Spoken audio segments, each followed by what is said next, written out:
Welcome to the Arrington Gavin Show. Real talk, big opinions, and fearless conversations. From the front lines of politics to the latest in pop culture. From breaking sports headlines to the stories that move the world. Nothing's off limits, and nobody's holding back. Arrington Gavin is here to break it down, build it up, and keep it all the way real. So turn it up, lean in, and let's get into it. This is the Arrington Gavin Show.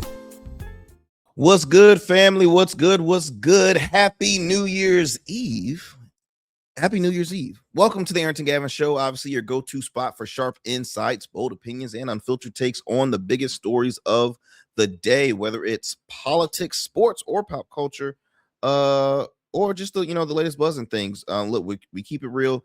And just do me a favor, kick back, stay informed, and get ready to join the conversation. On today's show, we're just gonna lean back and relax. I did not pour anything strong for me right now because it's a little early in the day. Don't get me wrong, I'm not this is judgment free zone. I do partake in day drinking, and this is one of my favorite holidays. It is New Year's Eve. We will be ending the 2025 year, entering into 2026, and I'm thrilled to have a couple of good friends of mine on the program. I have Miss Kate Powell, better known for the millions of people the millions and millions and millions of people out there know her as Kate for the People, and that is the truth. She is Kate for the People. I've had the opportunity of having her on the show.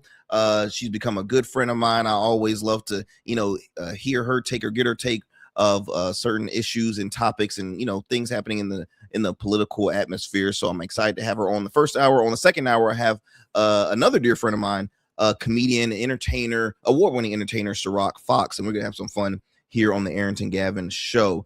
Look, y'all, we're recording this a little early in the day, so by the time you check this out, you'll be at least a little loose. I know I will. Right now I'm wearing sweats. I'm very comfortable right now. But later on, best believe I'm changing. I'm gonna have a good time with some friends or family, and we're gonna partay until the ball drops. Like I said, it's one of my favorite holidays.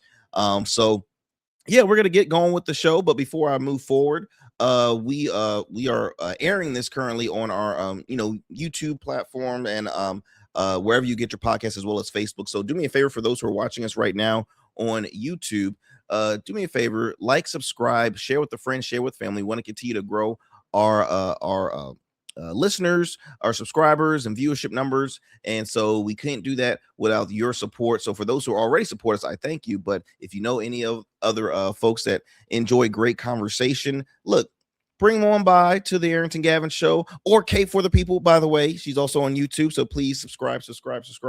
As you know, we're campaigning where our goal is to hit 1,000 subscribers on our channel, and so we want to continue to keep that momentum going. We see a huge growth as far as with our viewerships, which I thank you.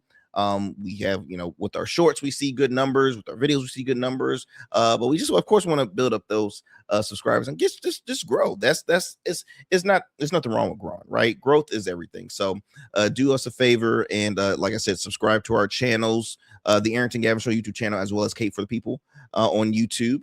You can follow us as well on Facebook, Instagram, Substack as well. And am I missing something? Yeah, those are pretty much the platforms where I always recommend. I'm on X, but I usually do that just to be nosy. I mean, come on, X was a thing, formerly known as Twitter. It was a thing, and now it's like it's the platform for the far right, in my opinion. But that's a whole nother story. Anyways, what else do I got going for y'all?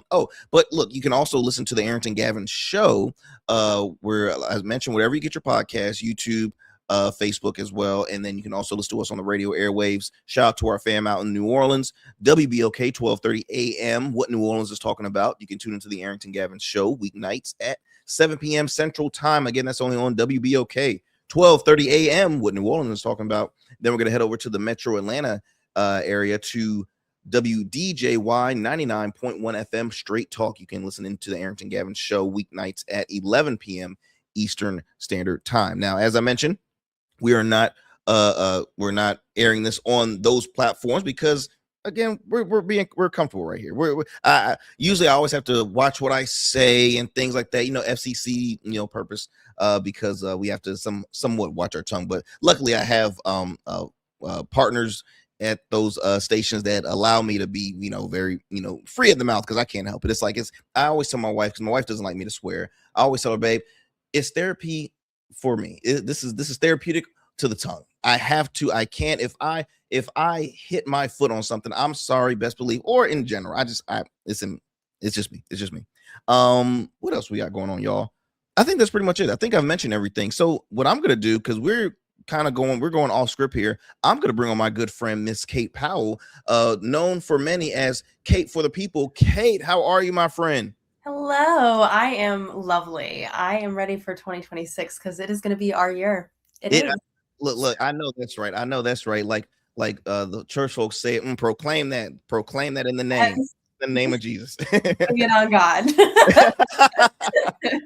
But yes, I'm with you on that one, my friend. Look, it's been a minute since you last been on the show, and I thank you so much for taking the time out of your vacation schedule. Right, this is a vacation period. We're still in the holiday season, so I truly thank you for taking the time to come here on the show just to chop it up. Really about 2025. We're entering into a new year. It's been so much shit that's been happening in 2025, and obviously no one can ever predict how the years are going, right? We can always say, okay, it's off to a good start, or it's going to end on a bad start. Now I don't even know what I want to start with first. Well, let's just say, okay, let's for each other, how has 2025 been for you? That's such a loaded question. I mean, obviously, my content creation is centered on politics and economics. It's obviously been a very tumultuous time. Gotcha. So really, it's been incredibly busy and exhausting. I think that's the big thing. Even when things were, I've experienced joy and heartache and sadness and anger and all of the feelings for sure. But the one like through line has been just tired because there's been so much to cover. Like there are so many like valuable topics to what I'm trying to focus on, and I can't focus a whole lot on any of them. I do try to be as like laser focused as possible on a couple of different things. But I mean, you follow my stuff, so it's absolutely like trying to catch and up. Kate, you're everywhere, because like I've mentioned to the audience before, and just talking with you in conversation, like I look to you for my news, and you're one person. I'm serious. It's just you are one of the platforms that I'm like, well, I've already seen, I see what CNN shows. I see what Fox is showing. All right, let me see what Kate for the People is showing, because I mean, it's great to get that grassroots news, the person that's literally in the streets. You're doing the hardcore research, and you're speaking on local, national. I mean, you're speaking everywhere. And like I say, you're just one person. Do you ever like kick back, like make time for yourself? Because there is a lot of news happening, and I'm already bald, so I kind of feel like this is a perfect avenue for me to move into, because I'm already you have a great head full of hair, by the way. So everybody's always jealous of Kate's hair, but there's so much stuff happening, and we have a administration, we have a president, obviously, that adds more, that ages us, right? He ages us 10 years every minute, I feel like. Ages himself along with it. Oh God, yes. Oh my gosh, have you seen him lately? I mean, it's not good. He's really not, and he knows it. But I mean, do you take the time for yourself to like kind of just I'm trying to do that well. I'm trying to either spend time with my partner, with my kids, or just by myself. I have a few beloved coffee shops that I like to go to, where I'm subsequently writing for Substack or Instagram or whatever. So that's sort of self-care. And I did, make sure to really be involved in Christmas shopping and enjoy that, and that kind of thing. But yeah, it's been exhausting. What I have tried to do is balance being exhausted and taking care of myself with knowing that being tired in a fight that's as important as this one, because I do think that we are in an existential fight on a couple of different fronts, for economic equality, for democracy, for general decency towards our fellow man. If I'm tired in that, that's worth being tired for as well. And that when I'm, I do pay attention to a lot of geopolitics. As you know, I can't speak on even like 1% of what's happening across the world, but what I do speak on, and then what I'm also paying attention to, shows me that, I'm not having my home flooded away on the plains of Gaza, and I'm not being ripped from everything that I know into incredibly dangerous situations in El Fasher in Sudan. So there is some element. I know it sounds like trite to be like first world problems, but I do recognize that most of what I battle every day is a first world problem. Yeah.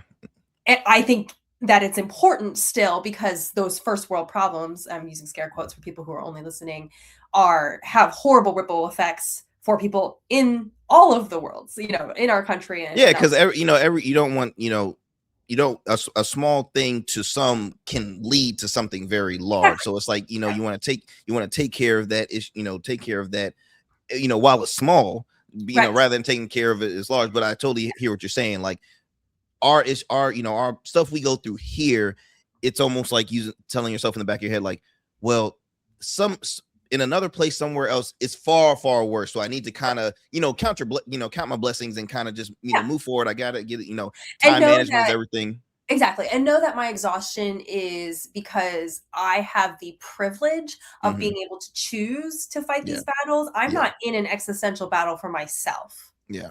And so that's really, again, the balance. I don't think that means that I should wear myself into nothing, because that's not going to help anybody, including me or anybody else, in the long run. But I do believe in grounding myself. I do it daily, if not hourly, I get to choose to fight this or not. At some point I get to be like, well, I'm going to put down the social media and go to bed now, and not be in a situation where it's like firearm, bullets are being shot at my head, or I'm in danger of being sexually assaulted. I know we're getting like kind of, you said it was open. So Jesus, jeez Louise, Kate. I mean, gosh. But that is the reality, right? I can turn it off. And so I will choose to turn it on more often, even if it does exhaust me, for the sake of the greater good and whatever. And there's my sermon for today. I used to be a pastor a long time ago. So there's my I would definitely be a member at the church of Kate for the People. Kate for the People, like ministries. I'm just saying that might be a thing in the future. I mean, it's kind of a ministry. I get up there. Jim Baker, Tammy Faye, 2.0. Yeah. No, I'm joking. But look, your platform has grown, as I mentioned, folks like yourself, folks like Amanda Nelson, right? Amanda's Mild Takes.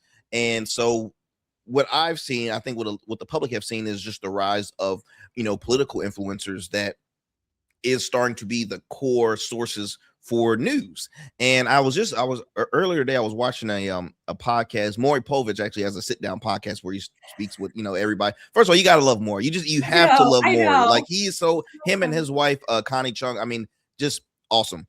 And so Maury, who's 86 years old, just now started his podcast, by the way. He's only like maybe he's 86 years young. And I would say he's probably between 8 and 12 episodes in his first podcast. Incredible. And so I was watching one where he was talking with Don Lemon. And this is now, this is post Don, post corporate media, post 1 million plus subscribers now on his YouTube channel. When I remember when he first started it, and now he's growing it to like a very, very huge media company now. And so they were just having a conversation as far as how folks are into the authenticity, the laid back, we don't want to see the whole lights, camera, action, and now, and like, all right, breaking in like this. And so they don't want to see that anymore. He's like, I do my show from my living room. I can everybody's looking at on their phone for their news.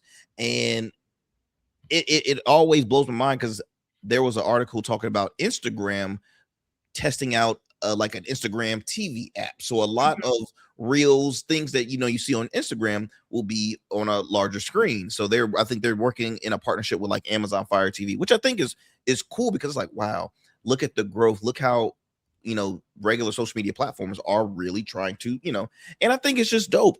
I want to ask you, why do you think the public is looking at folks like yourself as a better news source than a long-lasting, legacy like a Fox, like a MS Now, which is it's now called MSNBC, but MS Now, or a CNN? Why do you think so many folks are leaning more towards the streaming piece?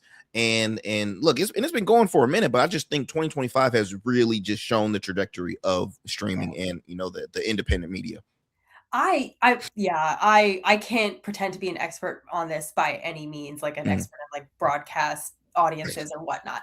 What I can say, just kind of anecdotally, is that one of the reasons that I have generally been finding trusted content creators to get information from, and then likewise this year obviously stepped into that world myself by accident, but nonetheless did so, is we are increasingly peer-to-peer in all sorts of things. So like my profession, for those who don't know, is in fundraising, and the fundraising game, and I specialize in grant writing, so I know this very well. The fundraising game has often been a balance of institutional and individual. So institutional, you're typically like writing grants and like, going to decision makers, power brokers, asking for funds. And then of course, individuals. What's increasingly happening is that relational aspect, that I know someone who knows someone, and that social credit that you have is really overtaking that industry. And I think the same when it comes to news, and social media, of course, has made that very easy, right? It's a platform, it's on your phone, you can access it in minutes. You can also, we can attribute this to like the algorithm, which, can be a beast as well as a blessing. So you can curate what you want to see, which of course is very attractive to most people, and it's why they can scroll forever. I do think that there's a lot of legitimate seeking for independent, quote unquote, independent sources of media, because we are not unaware as a public, general. There might be varying degrees of awareness, and some of it might be overblown and some of it might not be. But at this point, we all know Barry Weiss, who started the Free Press, is now was absorbed into CBS this summer, is now editor-in-chief at CBS, and very publicly, and I think ashamedly, canceled the 60-minute special on the Socote prison in El Salvador. Yeah. I think that was last week or the week before. I kind of lost track.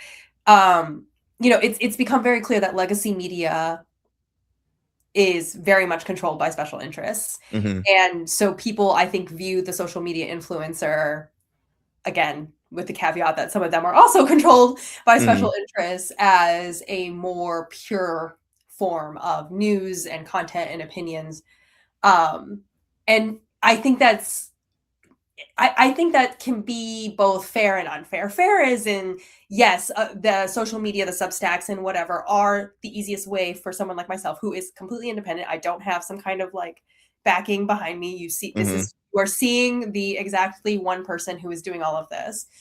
And these platforms make it easy for people like myself to get our message out there very quickly to a lot of people. And there are also plenty of people who are still funded by those special interests, by dark money, by whatever, and that is not immune on social media. You still have to do your homework as a consumer. Yeah, and you know what? An example I can think of is just when a lot of not a lot, but I'm just saying guys like say Jake Tapper from CNN, or there've been stories where these journalists coming from, say, more left-leaning networks are saying, yeah, it was something a little off about Biden, but and it's just, again, you said, personal interest, or, just they do things where it's like, okay, why can't you be, we see it, we physically see it, you're not fooling anybody, right? And then once you leave, you write a book, and it's like, why, that's what, it's always been a turn off for me, regardless of which administrations, it's in. It's always a turn off when they bring out the book writing, like, yes. Kamala has her book, Jake Tapper has his book, the former press secretary, Karine, former press secretary of the her name. Yeah, I know what you're talking about. She had a new book out, basically, saying, hey, look, I've left the Democratic Party, I'm independent now. And this is like, I wish it would have to just be that way, because to me, a book is not out to this has to come out. This story has let's be honest, you are now not working, and you're gonna be making money. And I get it, sometimes a book can be beneficial because a story needs to be shared. And I don't know the position that they are in, because I'm not there, so it could really be a tough, they can be in a tough spot. But yeah, I wanted to kind of add that to what you were sharing with the listeners in regards to personal interest with a lot of the legacy media and stuff. And like Barry Weiss, the last time I've read, CBS is hurting with with their numbers right now, because they recently had a town hall with Erica Kirk, the widow of Charlie Kirk, the conservative activist who was assassinated, and she had a sit down with her that really they did not want to see there. For everybody, which people are really trolling Eric Kirk, they're like, okay, this is how you grieve, ladies and gents. And you see the pyro entrances and stuff like that, like if you're entering into the World Wrestling ring or something. And I'm just like, ooh, that is a lot. Which that leads me to the next story, or next discussion here, Kate, is political moments that define 2025. And there's so many. So there really is a lot. So I'm gonna try and see if I can pull up this. Let me see if I have it here. Y'all, when he sent me this topic list and this was on it, I was like, well, we're gonna be here for 4 hours. You said this was an hour, Arrington. Like, I say a lot of things, Kate. All right, you say a lot of things. I say a lot of things. Let me see where I can. So this was the one that really, really got my attention, and I'm going out of order, by the way.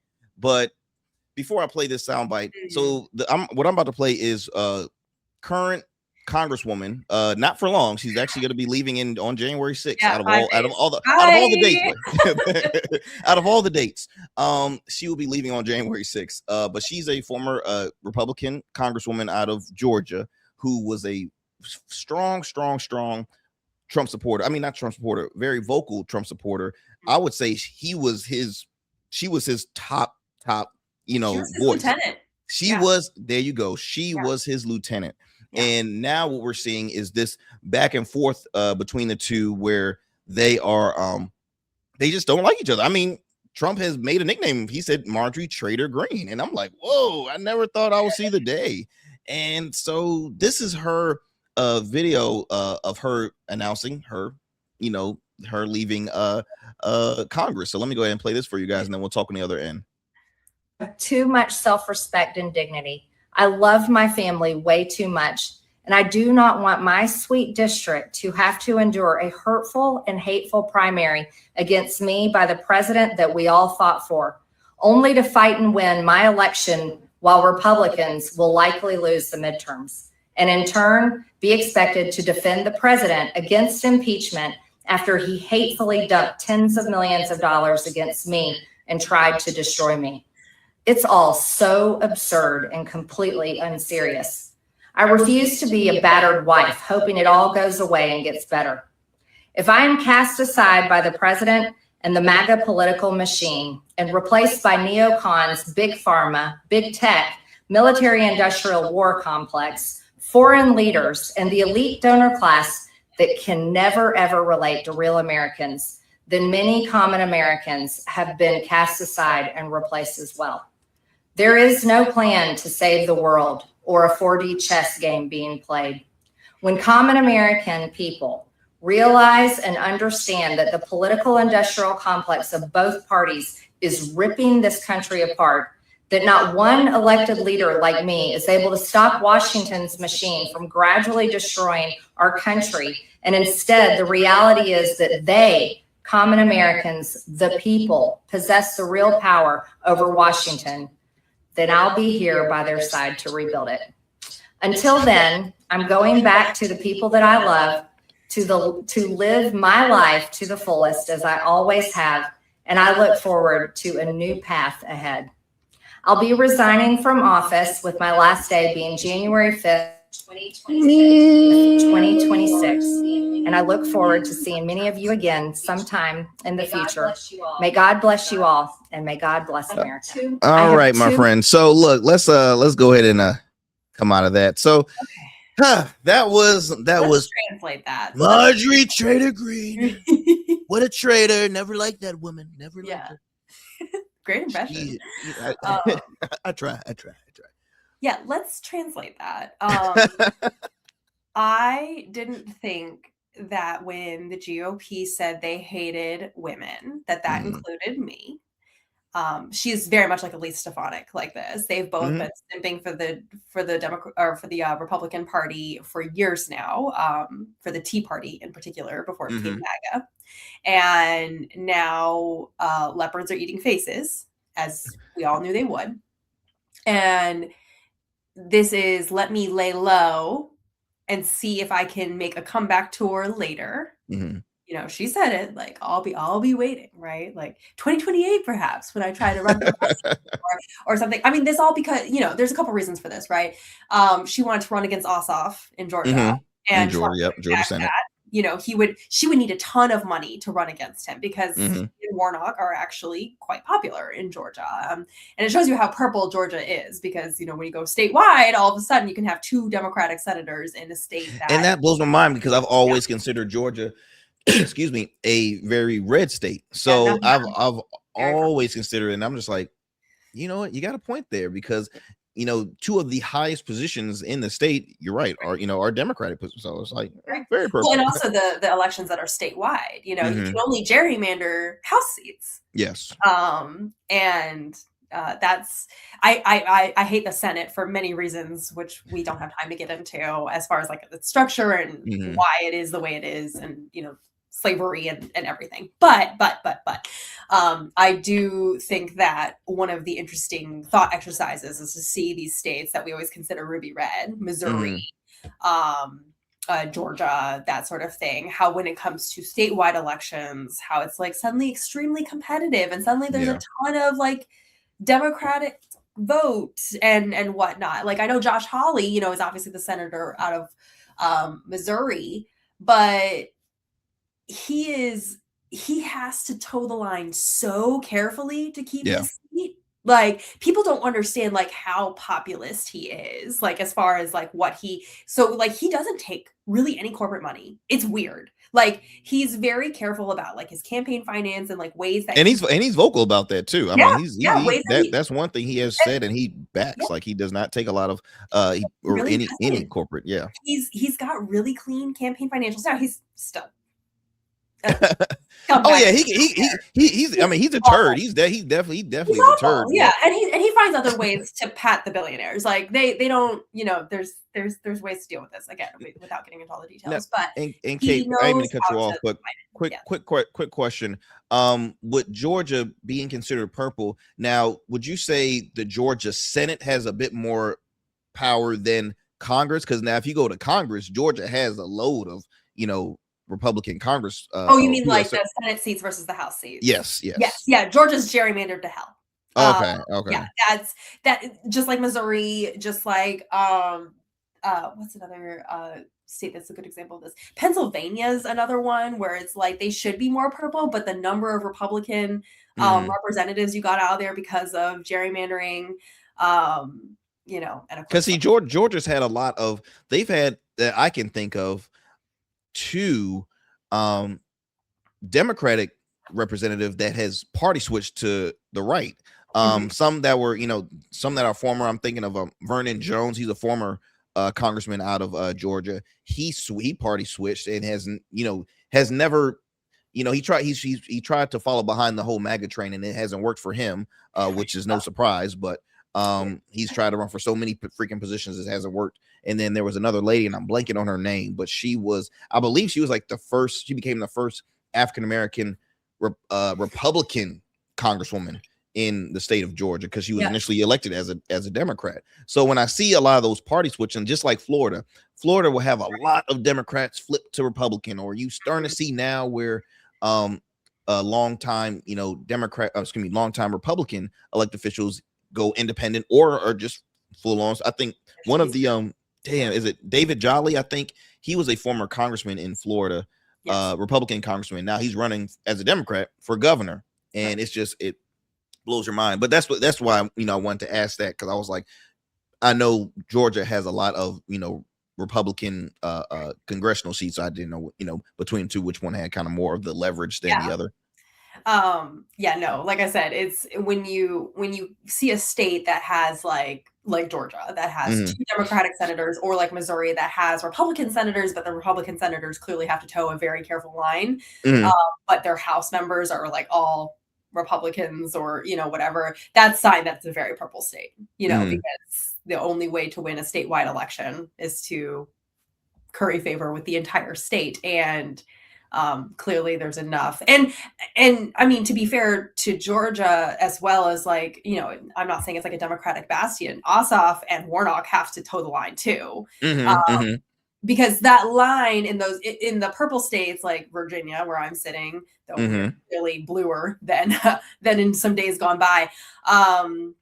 But in any purple state, the independents are the ones who are going to carry it. And they're just not ideological. They're not. And so you can't just go in like sounding like the DNC or sounding like the RNC when it comes to the statewide elections, like senator, federal senators or governor or whatever, because the independents won't have it. It's a turnoff, and we had the same conversation about, and we can speak on it. Like, I'm not crazy about the whole, Mark Warner running for re-election. Oh God, he's I started to get you started. I'm sorry. I had to get you started. I'm so frustrated. All right. Anyway. He has served. This will be, I believe, his 4th term.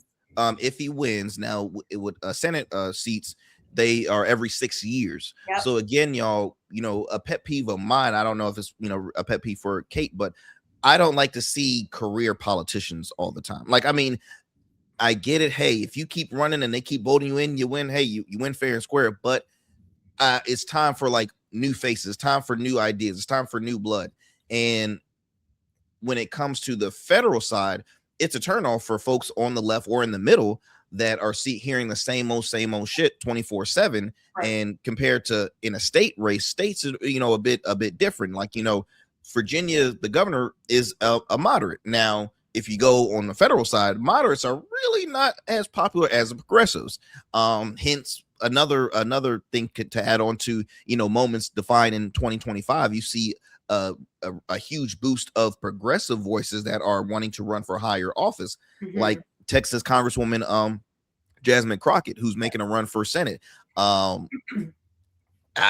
mean, I personally, I'm a fan, but I don't think she can win statewide in Texas. You don't think so? Correct. I don't know. I mean, she's in a dead heat right now with Tellerico, like polling wise. But what's funny? So Tellerico is the total opposite of a Jasmine Crockett, though, and that's what blows my mind, because they're two opposites. Like you said, they're a dead heat. But I would say Tellerico, and thank you for pronouncing his last name for me, because I always say, is it Tellerico? Tellerico? People say, like, I could be wrong too. I've heard it both ways equally. Tellerico sounds a lot better than Tellerico. It just sounds so much better. But he's someone that I could see being very bipartisan, which is just by the way he presents himself. Jasmine is like the big sister that's, well, you ain't gonna say it, I'm gonna say it. And the elites are not a fan of that because they don't like her the way she does it. And so that's why I don't think that the state of Texas will be like, okay, let's. Yeah, I think she's been painted into that corner just a little bit, though, because I think if you actually look at the like reels, like the obviously her going after Marjorie Taylor Greene, the two of them like sparring and whatnot has always been great social media content since before 2025, right? They've gone after each other and that's been featured. But I do think Crockett has here's what I think she brings to it. I think Mm-hmm. that because in the polling, when they did a breakdown of polling between James and Jasmine, I just love that it's like that. James and Jasmine, so like great. I would love them both. Let's be real. Like I would Yeah. like Cornyn to also sit down, and how about they just both ascend the throne, and we would be in such a better place. I think they're such good. They balance each other in different ways. Like this is why I'm like, in my fantasy world, both of the Texas senators would just get the hell out, and we could just put them both in. Is Talarico does the same thing Crockett does. Just in a completely different way, because he really does not brook nonsense. When you watch him in the state house, I have watched many pieces of footage of him doing the way Texas does debate is actually pretty funny. They like square. They because now is he a delegate? Is he a delegate or yeah? It's like a delegate, statesman, whatever it is that they call themselves in Texas. I never remember the exact name. Those weirdos down there. We say delegate in Virginia, but I don't think very many states actually use delegate like we do. And so he's like in New York as assemblyman. Like I never know which one it is. But yeah, the way they do their debate in Texas is they do kind of like a one-on-one square off. So like one person is at one podium, one person's at the other, and they're like debating each other, like face off. You know, they're not speaking to the speaker, right? Like, which is typically how a lot of, they are literally facing off with each other. And he does not brook nonsense. He really doesn't. Like, and he will shame people. He has dragged people through like their own. He does it like in a Mr. Rogers response. Like he's very like, hey, I'm your kid's pediatrician. Alrighty, time for the shot. Like he is such. I've never seen him get and I haven't seen a lot of his clips. I've just seen like maybe like 2 or 3. But it's like the moments that made him really viral. He does it, and maybe, and I guess what I'm kind of like pushing is maybe that's the strategy that some Dems can pull, because let's just be honest, if he gets irate, and look, got to bring race into it. Yeah, if he gets irate, he won't receive the same backlash like say a Jasmine Crockett will, because Jasmine Crockett is a black woman, and the first, especially again being in Texas, that's exactly what I want to say is an irate black woman, and I think that's another reason why I just. When's the last senator, U.S. senator in Texas that was black? Like, so I think the flip to that though is that in the polling that they did, Talarico was not seen as strong enough for the black community. They all lined up behind Crockett, men and women. It's not even like a gender thing. It is. They're very much. And again, we think about a statewide race. This is where the gerrymander can't come to help you. I think that there is a voting bloc in Texas that is tired of being silenced by the redistricting, and especially after Texas did all that redistricting. I think the black community in Texas is like, fuck y'all. And we're gonna, and we're gonna put forward one of our own. It's not just in Texas. It's nationwide. Right, the black community saying it nationwide. But particularly in that situation where they now all their districts have been gerrymandered, where it's very unlikely that they would have what they call opportunity districts for a person of color. And so I wouldn't be surprised at all if the strategy going in is like, oh, well, then the Senate then. Like you all won't even let us have a congresswoman. Cool. So we're gonna, and he does not have that support from the black community. And what's so interesting about James, which I love about him, when he announced the Senate race, it's literally the very first reel I did on midterms, and it was just because I think this was after he had a very viral interview with Joe Rogan, which again, you rarely see. He announced this back in like September. I mean, he's been in the race forever. No, yeah, he's been in the race for a long time. And I did a little fangirl video of it where I was just like, oh my God, it's James. I was so excited. One of the reasons I love him though, is that I know that they're going to have a very fierce primary. And if she happens to come out on top, he is going to support her. Oh, most definitely. But that's not the case. Like even in both political parties, we have this issue. Like, that's not the case, like, generally, by and large. What he is clearly about is the marginalized in Texas. His whole thing that he's been doing in the state house has been, y'all are screwing over the least of the, he's a pastor, so he speaks in these terms, and it works for his audience.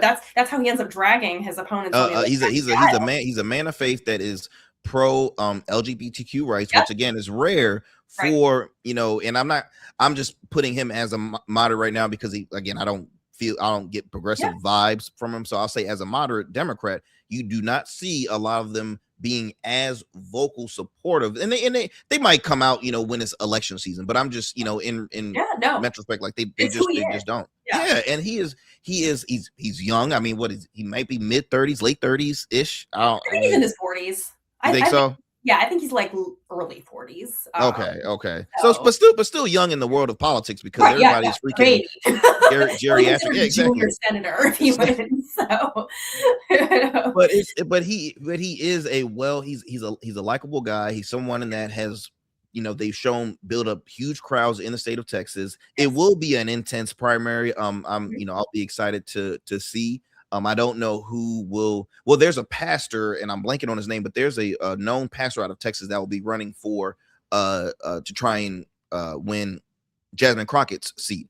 And this pastor, he has a large following. He has a podcast. He's almost like a Jamal Bryant pastor. I don't know if that name sounds familiar. So Jamal Bryant is he's a senior pastor of a large church out in the Georgia area. He was one of the kind of the folks that started the whole boycott Target after the DI right. Yes, so, a hero. So he has a huge platform, and just like like a Jamal Bryant. So he's definitely going to have the black vote, regardless, but it'll be his first time ever running for office. He has worked under, I think, Jesse Jackson or Al Sharpton, one of the two. So he has somewhat, the political activist, in him. So it'll be interesting to see. As far as for Aldridge, I mean, he might win back his a new district in Texas because he's running for Congress. He dropped out of that Senate race and now is running for Congress. So we will see how Texas does, but it will definitely be one of the top stories you'll see around on the news outlets. Another thing I want to mention too, and then move on to another discussion here. The fall of MAGA, in my opinion, we see a lot of his, the lead voices, Shapiro, Kelly, Steve Bannon. Everybody's going against each other. Candace Owens, Tim Pool. Everybody's going head to head with each other. And so I pulled up this clip at a recent, I think it was Turning Point USA, and it is a clip of Ben Shapiro calling out Steve Bannon, who has been a very vocal supporter of Donald Trump. Someone who I still can't believe is like he has a platform in all honesty, because he served prison time and whatnot. And so this is a clip right here of Ben Shapiro, sticking it to Steve Bannon. Bannon, for example, accuses his foreign policy opponents of loyalty to a foreign country. He's not actually making an argument based in evidence. He's simply maligning people that he disagrees with, which is indeed par for the course from a man who was once a PR flack for Jeffrey Epstein. Check the record. And Steve Bannon, for example, accuses his foreign policy opponents of huge. I mean, that's like, to say that at a Turning Point USA crowd, I was like, damn, Ben. Like, Ben is a person I'd never agree with, but I'm guilty of watching it and listening to his content because I look at it as he's a passionate conservative, and that's literally what he's going to be talking about.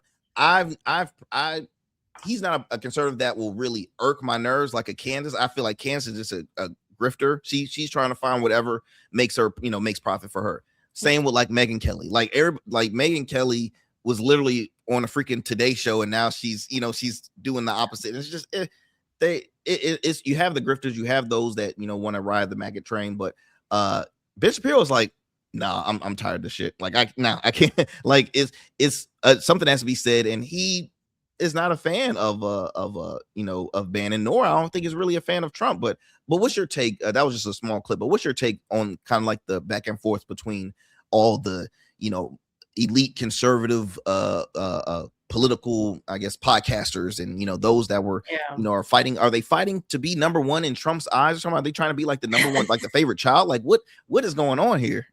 I mean, I think there's a mix. There's definitely some who are fighting for daddy's attention for sure. I'm not sure Shapiro is doing that. I think Shapiro is as much as I despise like every take he has, every time he opens his mouth, I'm like, God, dude, he does have that, like, I know everything and you're wrong. Yeah. Oh yeah. He definitely knows everything. I am right. You are wrong. He and Charlie Kirk were birds of a feather in like, I know absolutely everything. And I'm just going to keep talking over you. You are wrong. You are wrong. Right. Right. You are wrong. And here's why. No. Reason, logic, no. Research, stop. Let me bring in my cherry picked facts, and you just be quiet with all your context. So he knows everything. But I will say that, did he and Charlie Kirk earnestly believe in what they were saying or doing? Yeah, I do believe that.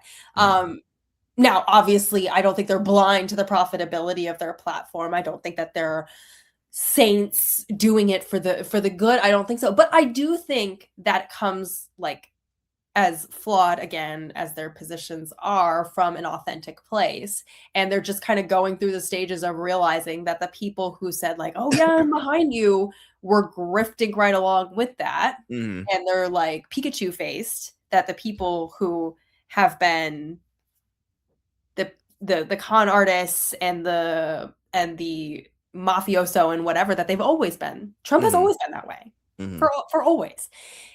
And now they're like, that's really, that is who you are. You are that. You are not, I stand for this ideology. You are, I am with the thing that will get me the more of what I want, which is usually money and influence and power and whatever. It's the same thing with like the tech bros. Like the tech bros are so interesting to watch in this whole like 2025-ness. Tech bros used to be like kind of liberal. You know what I mean? They used to ride, and Republicans. Well, because they started off as like activists against those in higher up, like, kind of like the voice of the voiceless kind of thing. But now they're like, they're the ones, and they are the defense contract, like Andoril and Palantir coming in for Lockheed Martin, obviously like Lockheed and your Grangers and what they're still far and away like your biggest federal contractors, but they've made huge inroads into those things. And the defense bill and the authorization act that was just passed is making that defense contracting even more lucrative and profitable, and big tech has their eyes on it. At the end of the day, like, follow the money, and then also watch people who genuinely thought it was about something other than money be shocked when it's not. You know what I mean? Like when it is actually just about the dollar. Gotcha. I think it's that simple, without going into like all the if thens about it. I think it's really that simple. I don't think these people are that original or that complex. I think they're either in it for the money, or they were in it for the money and the ideology, and then the ones who had some ideology thought that they were in some sort of like moral high ground or whatever, because they really truly believed in their own nonsense, and now they're disenchanted with what they see. And I am just like, it's like shock on my face, that exactly because there's I was watching what Joe Rogan was sitting down with a comedian, I forget his name, but they were chopping it up about how disgusted they are with Trump. Had put in these plaques in a hallway, presidential hallway, and just plaques of past presidents. He, he's in charge of them, like, right. He kind of customizes each one of them. Of course, he gasses his own plaque up, but then everybody else's plaque is like, he's talking shit about him in there. I mean, it humors me, because I'm like, y'all realize this man does more renovation than actually freaking exactly. Like, I mean, he's making a Mar-a-Lago 2.0 in DC. He's renamed the Kennedy Center to the Trump Kennedy Center. He puts his name in front of a guy who was assassinated. Because let's be honest, the whole Kennedy Center is a memorial of a past president who was assassinated. Yep. And that's been like that since like the late 60s, early 70s, something like. And now he's putting his name in front because I mean, he's like, I'm a big fan of the federal arts as well, performing arts. You know, I'm very artistical. I mean, you know, he makes his own. Well, and that's how that world works. You know, he comes from a world where you sponsor. He hosted the freaking Kennedy Center himself. Right. Like, and you get to put your name on it. And he really does view the federal government as his playground. He wants to treat it like a private entity. You know, private nonprofits and for-profits, this is how they behave. So it's not, the behavior itself is not unprecedented. Again, as someone who works in like fundraising and nonprofits, I'm like, I know exactly what you're doing, but we have laws, and this is the federal government. This is taxpayer money. This is not your money, you know, like that.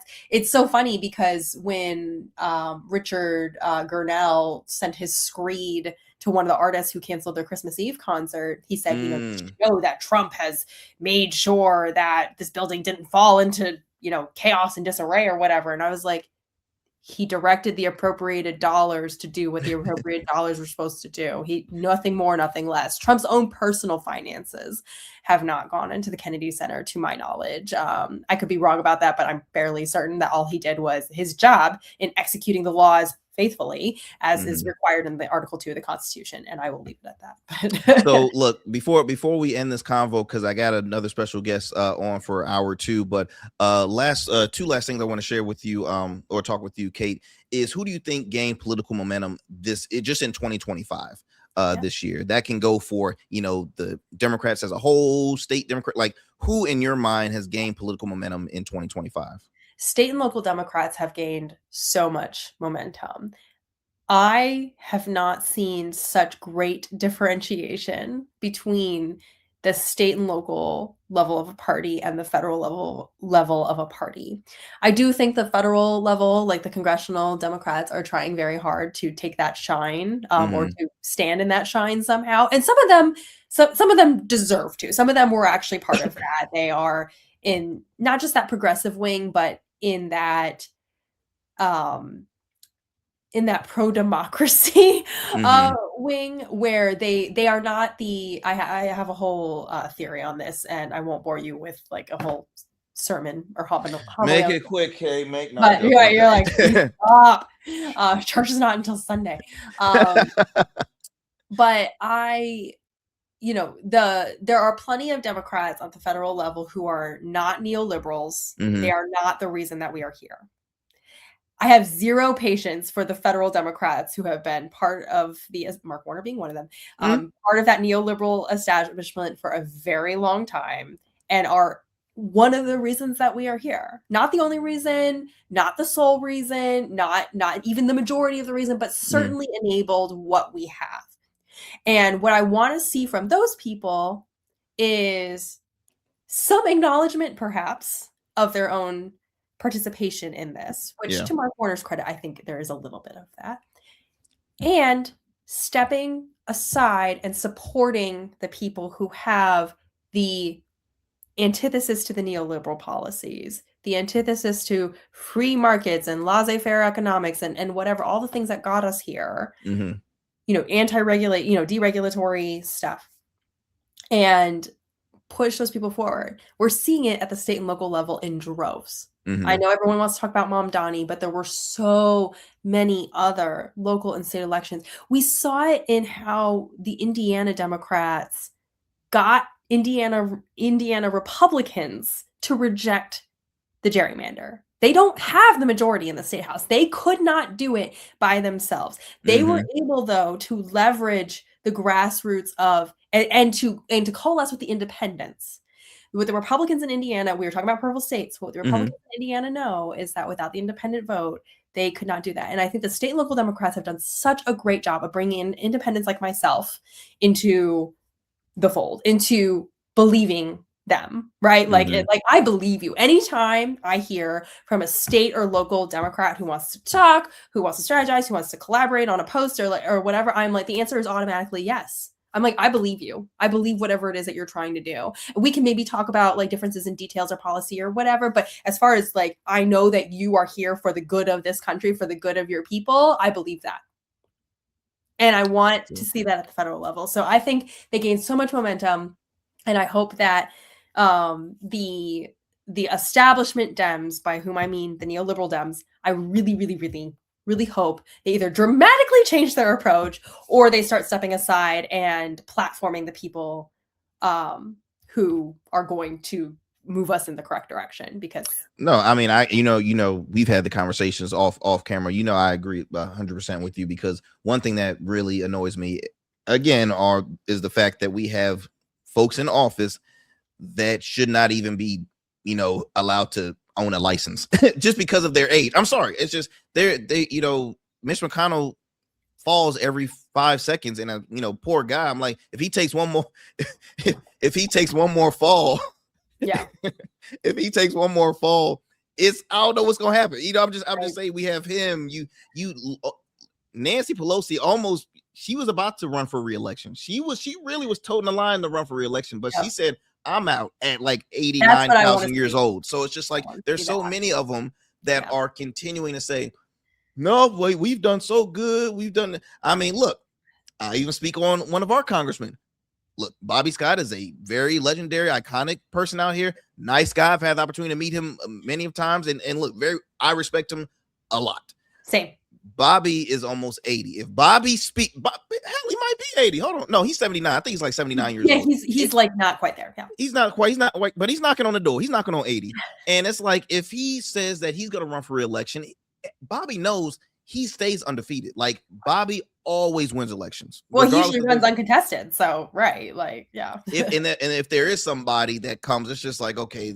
Yeah, cool. He gets 10% of the vote or whatever. Everyone's like, yeah, whatever. I just hope this year he will be more of a mentor role, and to say, okay, look, we've done, we've had great moments, this and the other. Okay, I'm gonna, I just hope. And if he runs for re-election, all right, then it is what it is. But it's just, it's a turnoff for me. It really is. And I know a lot of sharp individuals, that are 80 and plus, but I just think to the public, they know that there's more passionate, youthful people, whether they're in their 40s, 30s, or hell, or 60s. I mean, let's just see some new voices up there.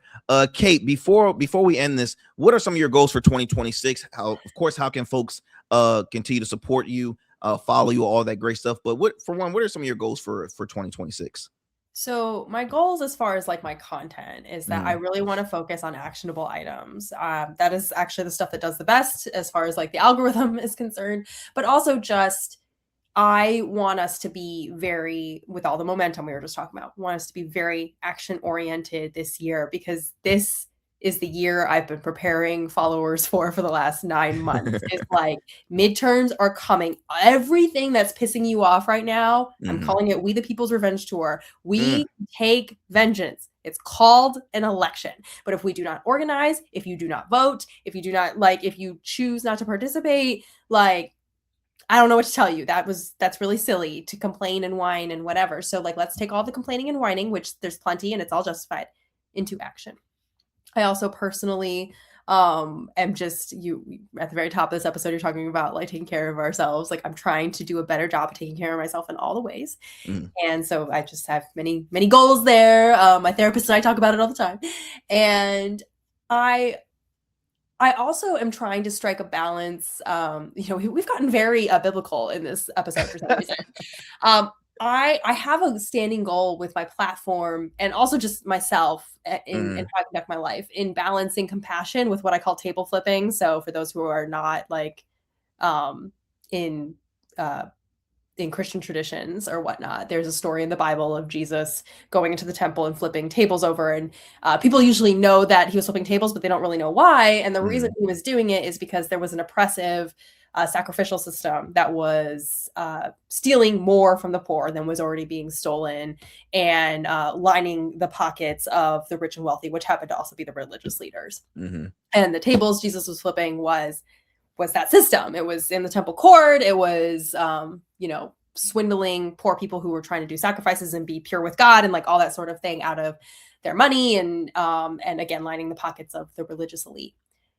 And I want to be good. I want to find a good balance of standing very much on business when it comes to people who are going to dehumanize others or oppress others or extract and exploit others, and not making that like that whole anger thing. That's not my whole personality. I actually want to spend most of my time being compassionate and educational and leading people the right way. So those are my goals. Well, look, you're doing it, and again, with a platform that is growing each and every day. I see great stuff. I'm a fan. I support, and I just always thank you, taking the time out your schedule, coming here on the show for a conversation. Look, I'm gonna shoot you a call a little later today before all the partying, but I truly thank you, my friend, for coming on for a quick convo before we enter into a new year. My friends, be sure to follow Kate for the People on all platforms: Instagram, YouTube, Substack, Facebook. Am I missing anything, Kate? TikTok and X. TikTok and X. All right, my friends. Kate for the People. Kate, you and your family have a wonderful, wonderful holiday. Happy New Year's, my friend. And like I said, I'm gonna hit you up. I'm gonna hit you up probably, shortly after I finish this live. So you take care. All right, bye. All right, my friends. Look, next up, I see a brother that's been waiting so patiently behind the scenes, and he's no stranger to the Arrington Gavin Show. He's no stranger to just the platform in general. He's a dear friend of mine. So excited to have him on because he's been having a hell of a 2025 year. He recently was named Entertainer of the Year at the 2025 Black Men Rock Image Awards. Okay, so if you're pointing like, I've heard that before. Yes, yours truly was received Entrepreneur of the Year, and now my good friend, my good brother, SyRok Foxx, actor, comedian, writer, author. He has a best-selling book on Amazon. I think he's getting ready to do a new book. Look, without further ado, let me bring on this Renaissance man. Let me bring on this Negro right here. Look, SyRok Foxx, ladies and gentlemen, make some noise. What's wrong? I owe you violence. Not violence. I owe you violence and unprofessionalism. Look. Why you say that? I'm gonna be trying to. That flyer. Let me see here. It gave me lashes, eyeshadow. I think you gave me some lip balm. Oh, this. Oh, look at that. Oh, look at that. Woo. Listen. Woo. That man where's the album? Where's the album? That man. Listen. What in the B2K? What in the... When I saw that I was just leaving the gym. I had an amazing session. I was like, yo, I am bringing in the new year in a way I always wanted to. I look at my phone, I turn off the Do Not Disturb, I look at my phone, and I see the flyer that says, hey, let me know if you approve this. It's 9 a.m. that you sent this. I didn't get the message till like 12. The flyer already out. Oh, that flyer. Look, man, I got billboards, man. I got press releases. That's everywhere. That is everywhere. Yeah, you did me dirty, brother. I'm gonna pay you back. I thought it looked good. I thought it looked pretty decent. Am I glitching? Am I sounding right, man? This is a new setup, so I don't know if I did no, you this sounded right. loud and clear, my friend. Loud and clear. You know what's funny, SyRok? So the wife is not crazy about. She likes obviously like the tools that we talking about AI, right? Yeah. She likes AI. She really does. Not when it comes to creative flyers, because she sees the flyers where she's like, what the hell? She had on cut. She's like, who the hell is that? When she'll see a picture of myself, it's like, that is too much. And then I'm like, but it looked like you going on Vegas, like it's a Vegas residency. How you been, man? This is dope. I'm liking it. I'm liking the vibes. Man, look, you can't complain, man. Been just trying to get some rest. Been enjoying the family, obviously, for the holidays. First of all, how was your Christmas, man? Haven't spoken to you since the Black Man Rock Image Awards ceremony. How was the family doing? How was your Christmas, man? How's everything going? Christmas was amazing. I surprised my family with a whole bunch of stuff that I wasn't expecting to be able to get. But luckily, it was like a glitch in the matrix where, everything kind of hit at once. I don't know if you ever had them feelings. I don't know if you ever had them moments. But everything hit the account at one time. And so I was able to do some fun stuff this Christmas and get the family. I'm sitting at my wife's vanity now, actually. So I saw at on this social point. media. First of all, see, you a good person, because even if my account would do something like that, and I'll be like, oh man, I can get these gifts, I'll just be greedy and keep the money for myself and just still like still get the same thing you was. Yeah, I'm not changing. Hey, once I write it on my little sticky note, that's it. Once it's on that It's note, not necessarily a different list. It was just a upgrade in quality. How about that? So everything was still going to be the same. It was just it went from one level to slightly it higher went from level. 24 karat to like 50 karat. I know, I got you. I know your taste. I know your taste, sir. I know who you are. Forget we got a history. I mean, I don't mean that. You see what he doing? You see what he doing? Icing up. He icing up the screen, about to blind me right now. Where's Look, my I shade? always say I'm not gonna brag about anything as far as money wise, for real. But there will be signs, like there will be subtle.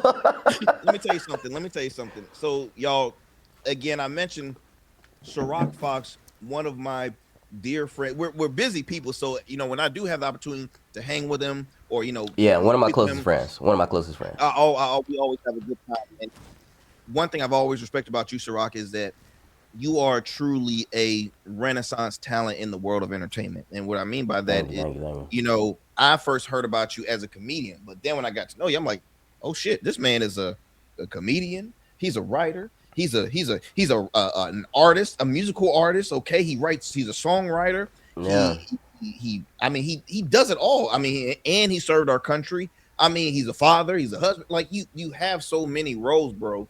And as a friend, it motivates me when I see my friends continue to push and continue to do great things, because it's like, okay, good. Let's keep this momentum going and all that good stuff. How has 2025 how has it been for you, bros? How has 2025 been for you? Man, there's a time, there are seasons, right? Like there's seasons in your career and entrepreneurship and leadership. There are seasons when you have your ups, your downs, your confusions, the times where you feel like you're alone, the times where you feel like you're swarmed around with people who love you. And right now, I'm just in one of those seasons where I realized all the things that I was doing wrong. Like everything out of nowhere hit me like a ton of bricks of all my rookie mistakes, everything that accumulated over the 15 years of me being in entertainment. And for some reason, 2025, it all just came settled, and I readjusted. I put pride aside. I separated myself from pack mentality, and success just started rolling in. I stopped worrying about peers and trying to perform for the performers, and started caring about the people who was actually showing me love and being real fans of my art. And once I started catering to them, oh my goodness, everything else reflected that care. 2025 was a different type of vibe. And you know how people going like this whole new year, new me situation? Like everybody's like, oh yeah, new year. Oh no, I'm not changing shit. This year me is going right into next year. Repeat. This is what's working. I'm just going to improve. Stick right where I'm at and expand. That's what I'm talking about, boss. And look, I've seen, again, I've seen so many new titles, new changes, along with really just your content, because you've entered into the world of fitness, powerlifting, right? And you've competed in a powerlifting competition, your first powerlifting competition, and placed at you placed high. Yeah, I came in first place. I came in first place in my weight class. Yeah. And what I love seeing it too is that you incorporate the misses with your fitness content. So it's like now you continue to get to know more of SyRok Foxx, the family man, this. And you tie in the humor with it too, and then on top of that, you motivate folks to get in the gym. Let's just be honest. Like you did this as what got you into really powerlifting, or just weightlifting? Well, when did this start for you? So I originally started my real fitness journey, but to be honest, it wasn't. I didn't take it seriously. But I say about 3 years ago, I really tried to get into the gym, and I got my membership at One Life, and I decided, you know what? You know, my wife was having some medical issues too. We wanted to motivate each other to really step on the gas. But that first year, it was just so much inconsistency. You know what I mean? We didn't have particular goals in mind.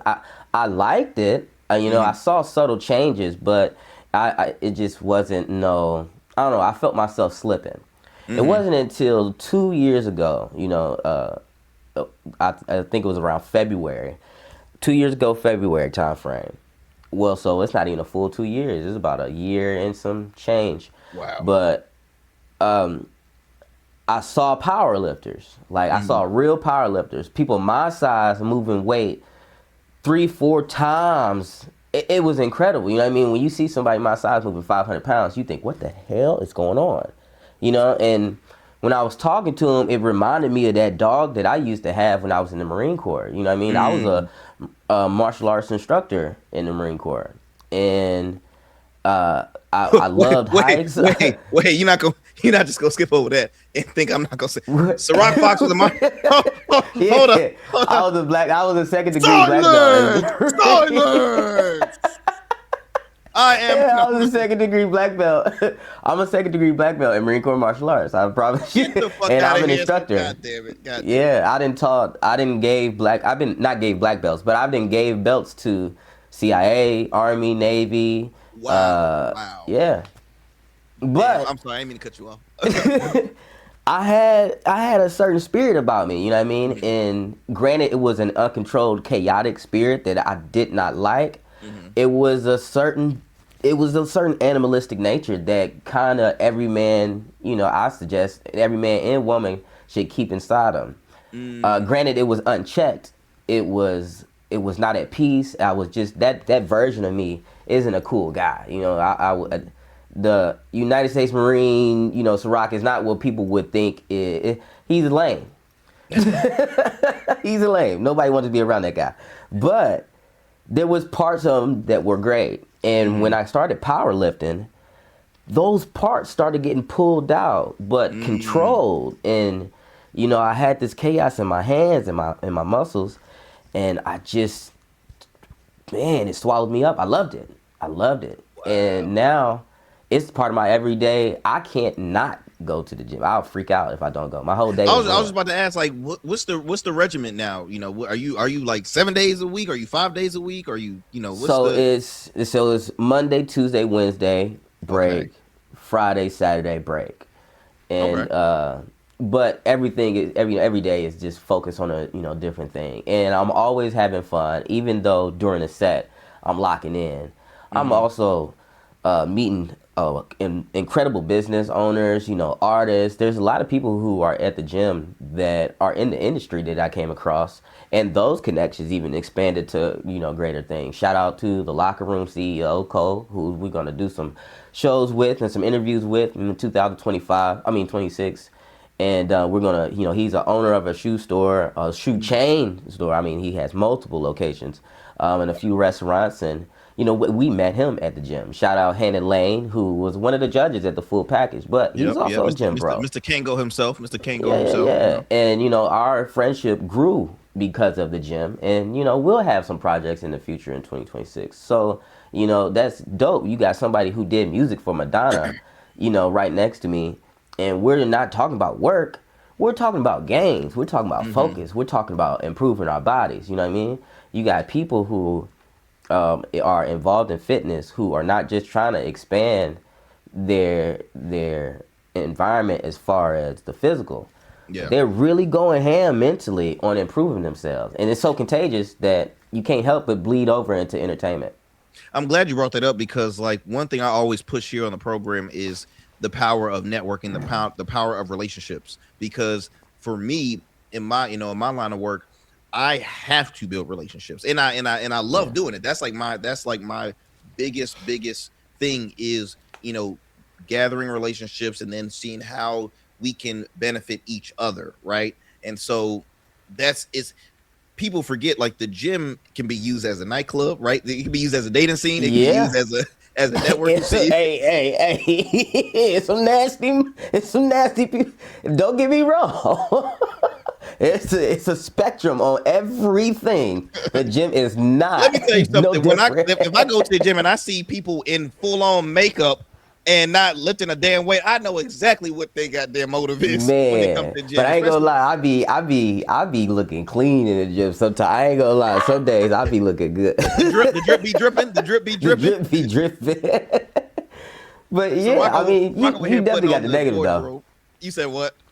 I said, yeah, you definitely got the negative side of it. You definitely got the negative side. But right now, it's getting added to my content, and it's a great, it's a great third pillar in my world of entertainment. Are you gonna start incorporating the smelling of the ammonia? Because you already you getting close to that. You got the powerlifting, the wraps, you got the weight belt. All you missing is the. I do for comps. I do the sauce for competitions, but not for like training, not for like not for practice, practice. SyRok gonna be that person. He's gonna be like, I'm like, all right. It's too intense. I'm listening. See, people probably think I'm listening to rock and roll or something. I'm listening to Erykah Badu when I'm lifting that. I'm telling you, it is Erykah Badu playing when you see me lifting 400 something pounds. Man, listen to Tyrone while he powerlifting about 700. Oh, that is hilarious, man. That's hilarious. Well, look, in addition to the new, again, adding powerlifter to the resume. You have, and we both were a part of this, the full package, which is now on YouTube as well as GOATverse TV. So it's streaming now. The full season is streaming now. Shout out GOATverse. SyRok, you were one of the hosts alongside the songstress Miss Nina Nicole, and I had the opportunity of witnessing greatness, in my opinion, because one thing being in the Hampton Roads area, we have athletes, we have entertainers, we have business people, we have politicians. But we got musicians out the ass. I'm talking talented ass musicians, from vocalists, rappers, country art, the whole nine yards. I was about to say across all genres. Across all genres. And that's what the full package is about. How was that whole vibe? How was, again, it's currently on, so people can tune into it. I think we're in talks of doing season 2, but how was hosting that show? How was that opportunity? Not even opportunity, but I will say opportunity, as well as just how did it shape you as an artist yourself? So I think I'll answer two parts on how it affected me personally, and then how I think it affected the culture in our area for the most part.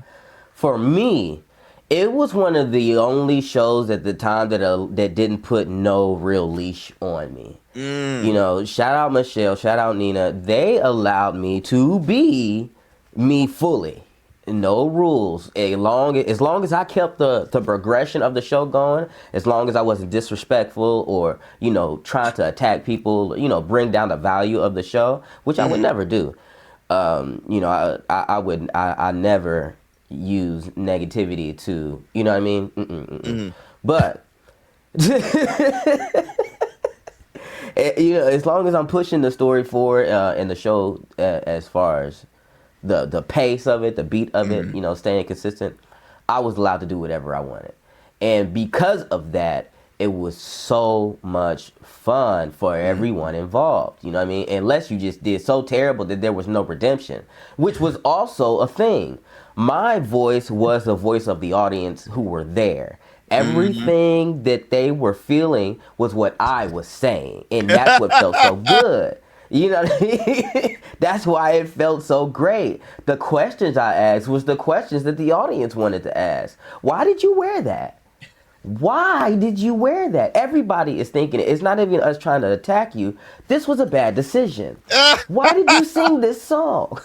This ain't even like, you know what I mean? There was a scene, and I won't say too much because I want people to enjoy the show, but there was a part where there was a guy that made an animal sound, and because that was kind of like in his name, and then SyRok walks up after the man did his animal sound. SyRok's like, that was a lot. So judges, like, I'm just like, it was a lot. But listen, it wasn't even me trying to be funny.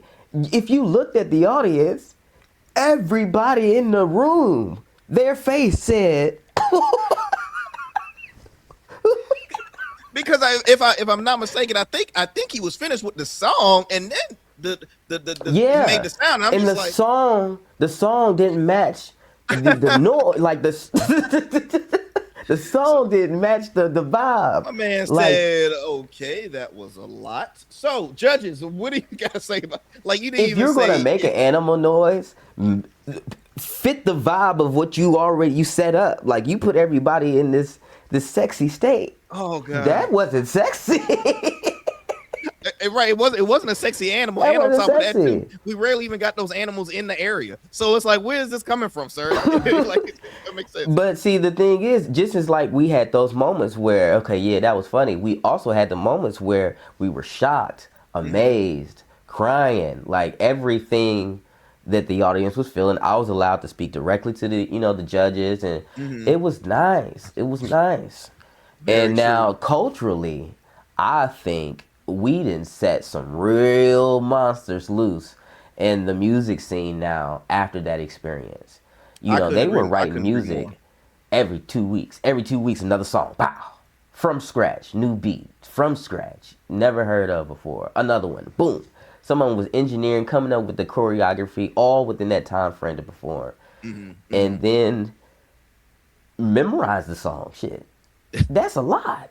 It was memorizing the song. It was a lot, and then creating their own sound. I mean, I was in awe. I mean, I truly was in awe, and just it blows my mind because to those that are pros in the industry, again, I'm for example, like a Hannon Lane. Hannon Lane does work with Madonna, for crying out loud. I'm gonna see if I can remember how he said it. Madonna, Rihanna. He's done it. He's how he did it. Rihanna, Madonna. Okay, I've done it all. And he has he's made hits. I mean, he had a great year as well with him and Timbaland and the other producers that has done great work out of the area. The hit makers, man. So when I see, we were kind of like a little bit in his world of like, wow, we thinking they're awesome. Which, I mean, again, there was a lot that were, but he's like, I'm like, damn. That's why I yell. That's why I be yelling at him, because I was like, that was good. Exactly. Me and you are like this, and he's like this. As soon as they would say something negative about somebody I liked, I'll be like, well, listen, I don't care what they said. This was hard. I play this in my car. I know they don't got a song that I'm bumping right now. Oh my gosh! I mean, it killed me because I'm like, wow. I'm like I'm thinking these are like the next big thing. He's like, nah, trash. But he's like garbage. No, he didn't say trash. He didn't say trash, but he did come with a professional analyst. Like it made sense of why he thought what he thought from his POV. What you need. Look, let's have some fun though, because I'm gonna get back to catching up more with with SyRok Foxx. Again, y'all tuning into the Arrington Gavin Show New Year's Eve special. We're currently recording this a little early during the day because it is New Year's Eve. So happy New Year's Eve, y'all! I'm excited. We gonna all party, have a good ass time later in the evening. So that's why I said let me go ahead and hit up some of my good friends. I'm recovering from a cold. Good Lord. Oh, you and me both, man. You and me both. It's crazy. It's been going rampant because the wife just recovered and I'm over here making sure I clean myself out because I've been, I'm with you on that. Clean yourself out. I mean, it's not. You gonna do shit.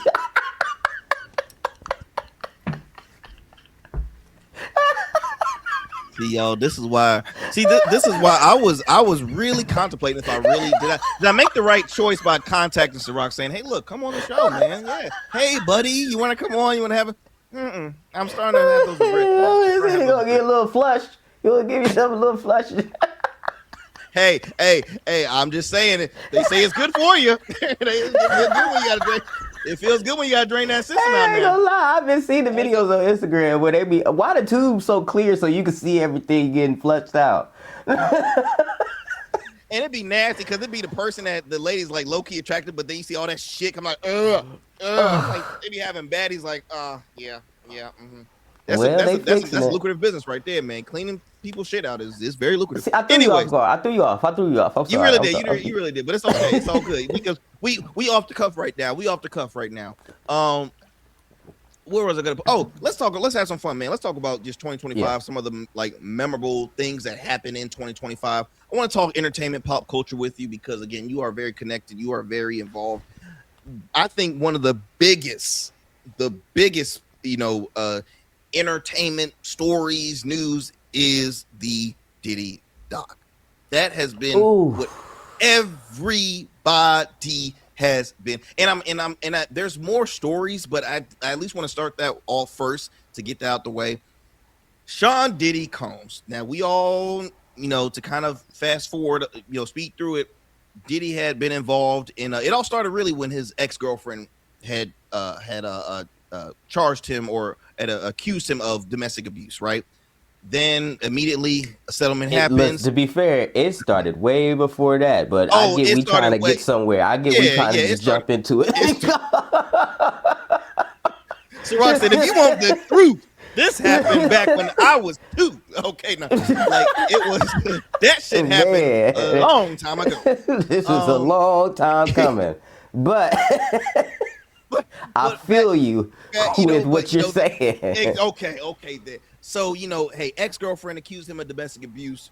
2 days later after she accused him of that, settlement was put down. It was hush-hush. Then the feds and other folks just started to come out the woodwork saying, hey, look, people that worked for him, he did this, he did that. And there was always rumors, right, about, Diddy parties and, how he's always been like a misogynistic. He's been a evil, villainous person. But one person has spoke about it so much, and that's 50 Cent. First of all, I'll just be honest. I've always thought of 50 as like the ultimate troller. I'll just be. Did you watch it? I watched it. I watched it. The whole thing. I didn't watch not the whole thing. I think the close to the end. I didn't. But I watched the whole thing, and it was honestly that was my first, I guess, Diddy documentary related thing that I've watched because there was TMZ too. Everybody was doing documentaries about Diddy. I didn't. Yeah, everybody was low key doing something. This one, I'm like, okay, let me check. It was good. It was intense. Good. It was intense. I'm like, first of all, 50 paid a lot of money for it because this shit was in house. Diddy's people did not tape this. I mean, it's not Diddy. 50 paid a lot of money, and 50's people did not tape this. Diddy's people did. So some of this footage was Diddy's. That's what I'm saying. The amount of money that 50 put out.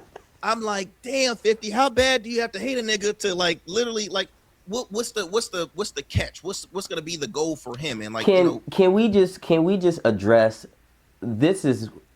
I know people are like, well, why are we talking about the Diddy thing? But we gotta address this is something historic. You know how something is so culture shocking that it even creates new verbiage. Think about it. We're using Diddy as an adjective. We're using it as a verb, a noun. Like you got diddied, the diddler. Oh my gosh. People don't even want to buy baby oil anymore. Do you know the sales? I done seen some folks say, not even in a sexual way, they didn't see, man, these prices didn't Diddy-fied me. Like, the prices of egg Diddy-fied me. That was a comment on social media. It's a story. It's a culture shocking moment. It's crazy. And but what's even more intense because after all these allegations, because Diddy is still, I think he was the actual sentence recently, he had a big case where really Diddy won, and I'll explain why, but he was sentenced in October of this year to 50 months, which is a little over 4 years, plus $500,000 fine after being convicted of transporting women across state lines for prostitution. He was acquitted of sex trafficking and racketeering. So that whole RICO, like that sex trafficking and racketeering, those are like the big things. Like if he would have been the stuff that would have sent him up shit. Damn right. So and then I do believe some of that time is served, right? Some of that time is served because of how long he's been with. So it was a win for him. And then on top of that, I just read that he just relisted. He took his the so-called mansion where he had the Diddy parties at. He took that mansion off the listing market because at first he put it up for sale, obviously to try and get more money paid, needs legal fees and stuff. He took that off the market. So I'm like, damn. So it's to him, he could never really be seen publicly the same anymore. Like, I mean, let's be honest, the career aspect of Diddy is. I didn't need all of this. I didn't need all of this. I didn't need nothing to vilify Diddy. You know what I mean? I didn't need none of this stuff. The very first time I saw evidence of him beating a woman, it was up. It was up for me. There was no more, well, what about her side of the story? What about his side of the story? Yeah. No, I saw him. Let me look at the camera because my setup is weird. I tried to beat my time. I could have fixed it. I'm sorry. You're good. I saw with my eyes the diddler committing a Diddy-fied crime in front of me to a black woman. That was it. I didn't need the rest. I didn't need a documentary. I didn't need a conviction. I didn't need none of that. To me, it was I hope he burns in hell. As soon as I saw that, that was it. I hope he burns in hell. You know that song, right? Last night, I didn't even get an answer. I love that song. As annoying as it is, I love that song. It's a great song. He burns in hell. You see how I got that? You see how I can separate? I can still enjoy the song, but I hate the motherfucker at the same time. You see how that works? You see how that works? R. Kelly peed on a person, a little girl. He peed on a little girl. I hope he burns in hell. But I believe I can fly. Still slaps. You see how my mind is working? Y'all, this is why he's an award-winning entertainer right here. But he's speaking facts, though. He's speaking facts because let me tell you something. I couldn't agree with you more when I saw that video. Because I'll be honest, I was a Diddy fan business-wise, right? At the time, because I'm like, as a kid, this man was a mogul. He had Sean John. He had a record label. He had, it was amazing. He was everywhere, man. He was everywhere. The whole Diddy dance, like that was a culture thing, man. Like he was always a vibe, right? Now let me pause you for a second. Let me pause you. I'ma hope you let me take this alley-oop to the okay. Now with all of that, all the things that he did ethically, very fire. But if any of that was built off the same energy that I saw on film, on that video. Fuck him. Because I'm doing it. I'm attempting to be the same level, right? But I'm not doing none of that same shit. Everything with me sexually is consent. Everything with me as far as the dark side of me has been rectified, apologized, set a tone. I'm sorry, I was wrong. Even people who I have done wrong recently, I would never want to take that energy forward. There got to be some way that we can see eye to eye. I'm begging for those people to let's be positive in the future. I'm not no villain when I don't need to be. He cheated. Yeah. Fuck him. You know what I mean? Fuck the whole. If he got to that level with that same energy that I saw on camera, I'm better than him. You know what I mean? I'm better than the diddler. Same way with anybody who got to that level. It brings on a conversation that I heard, and I think I spoke about it on the pod. Separating the creator from the creation. A lot of folks always find themselves in a hard place because, like, for example, you mentioned, how R. Kelly made hit records. R. Kelly pissed on a little girl and serving time and deserves to serve time. I mean, and I'll be honest, for me, I can't hear his music anymore just because it grosses me out. It's just so like, that's why it's like it's very difficult. What energy was used? What's the same? You know what I mean? Exactly. Like where was he at when I Believe I Can Fly was written? Was it in that same mindset as the monster that we've seen with proof? Not the allegations. We will never know. That's something that will always be like, assumptions, because we know we would never know where the songs was made and how he was feeling at that time. We will never know. But I will say, we talking about creation. We talking about art. I was talking about business wise. Now creation, man, art wise, we have some amazing art that was, created off of some tragedy type, Oh yeah, both well, I mean, like mindset, spirit, Diddy, and actions. with Diddy, I think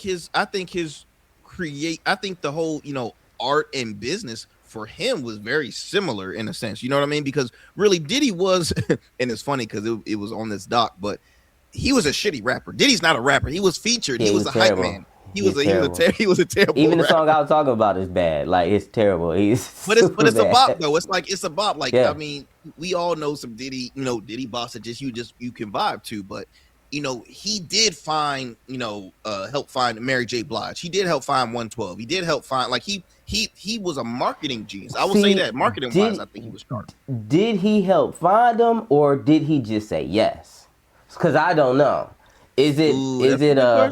So, one of the people who you named, did someone who really did have the eye said, oh my God, and they like, okay, I have a connection to Diddy, and then when they brought that to him, he just took, he Diddified it, or but then was but it then really it's like him in the slums picking these, like, yeah, this is it.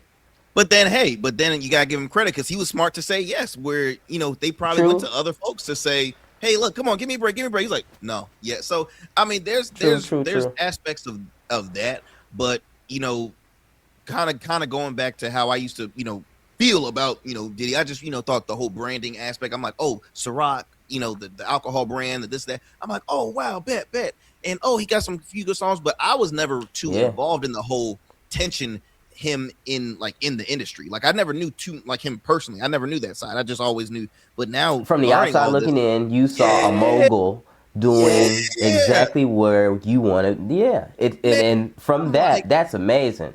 Exactly. But now that you see what you see, it's like, how much of that was embezzlement? How much of that was fraud? How much of that was what I mean? That's like me finding out. That's like me finding out Mr. Rogers was a cokehead. Like, how depressed I'll be. Like, if Mr. Rogers, that would kill me. I'm just saying, not saying it is. Not saying don't even say nothing like that. But I'm just saying, like, it's Mr. Rogers really got me in the neighborhood. He was my neighbor. Like, oh my gosh, that would depress. I would be hurt. That would be my childhood. So, but going back, that would take me out. Mr. Rogers on coke would just make me sad. Right there in that red sweater. That red sweater, he had it right there in that pocket. No, I'm joking. Let me not get canceled here. The little choo-choo train came and he said, "Oh, hand me that." There we go. But the Diddy doc though really has been a huge thing in this year. I know there was a video showing. Matter of fact, let me see if I have the soundbite so I can play it for the folks here. Let me see if I can find it. it. Y'all hold tight. It was of his two sons, I think, King and Justin, and they are launching their own doc basically, and it's going to be on Zeus Network. Let me go ahead and play you this trailer real quick. The sons arriving in court for day one of their father's sex trafficking trial in New York. Hands gripped in solidarity. Do you still believe your dad's innocent? How did you feel hearing that testimony? This is wild. Your father? Do you believe your father's innocent? Do you feel compelled your father's innocent? Your dad was out for years! they wild for staring at each other like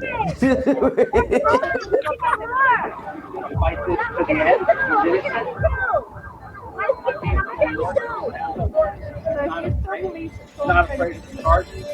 Like the OJ all over again. So that right there, my friend. You know what I think? Of? This is my blind reaction. This is my blind reaction. This is what I think of. And this is coming from a person who was touched underage as a boy. How many prostitutes were they sleeping with underage? Wow. If it's 0, we should watch it. But if it's more than 1, then we don't need to be listening to no documentary that they put out, because they need therapy. I listen. I was touched by an older woman underage. I sought therapy. I wrote a book. I made money. They skipped the step. They need to see therapy, then tell they story. Listen to me now. Listen to me now.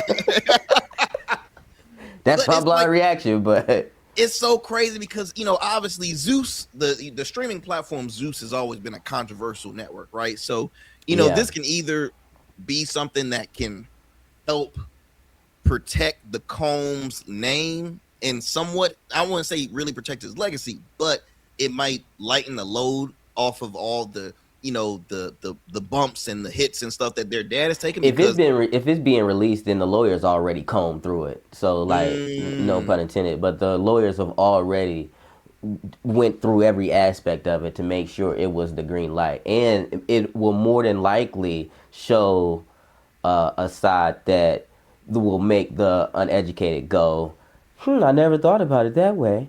But it ain't you got to remember, fuck all that. We saw the man diddy-fy somebody. We saw the diddler in the act. So regardless of what they saying, I go back to my first statement. How many overage women did they sleep with while they were younger than, 16? I mean, younger than 18 and 17. And if the number is 1+, they need to seek therapy. And then after that, years of whatever has passed, then go ahead and release something. Because those are trauma boys. Those are traumatized niggas. Let me tell you something, y'all. And SyRok is absolutely right on this one. There is a, we kind of look back on those who left.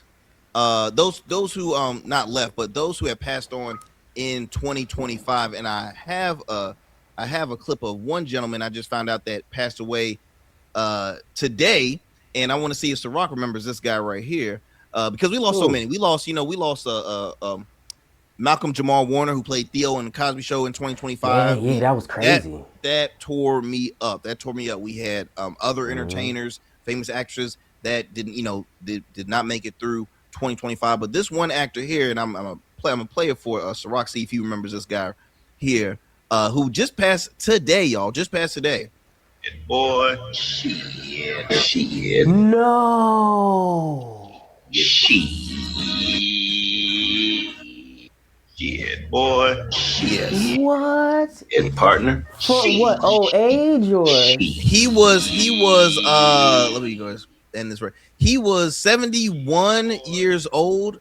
His name was Isaiah Whitlock Jr. Passed away today. Yes, at the age of 71 years old, following a short illness. You're not saying what illness that was, but I mean, come on, y'all.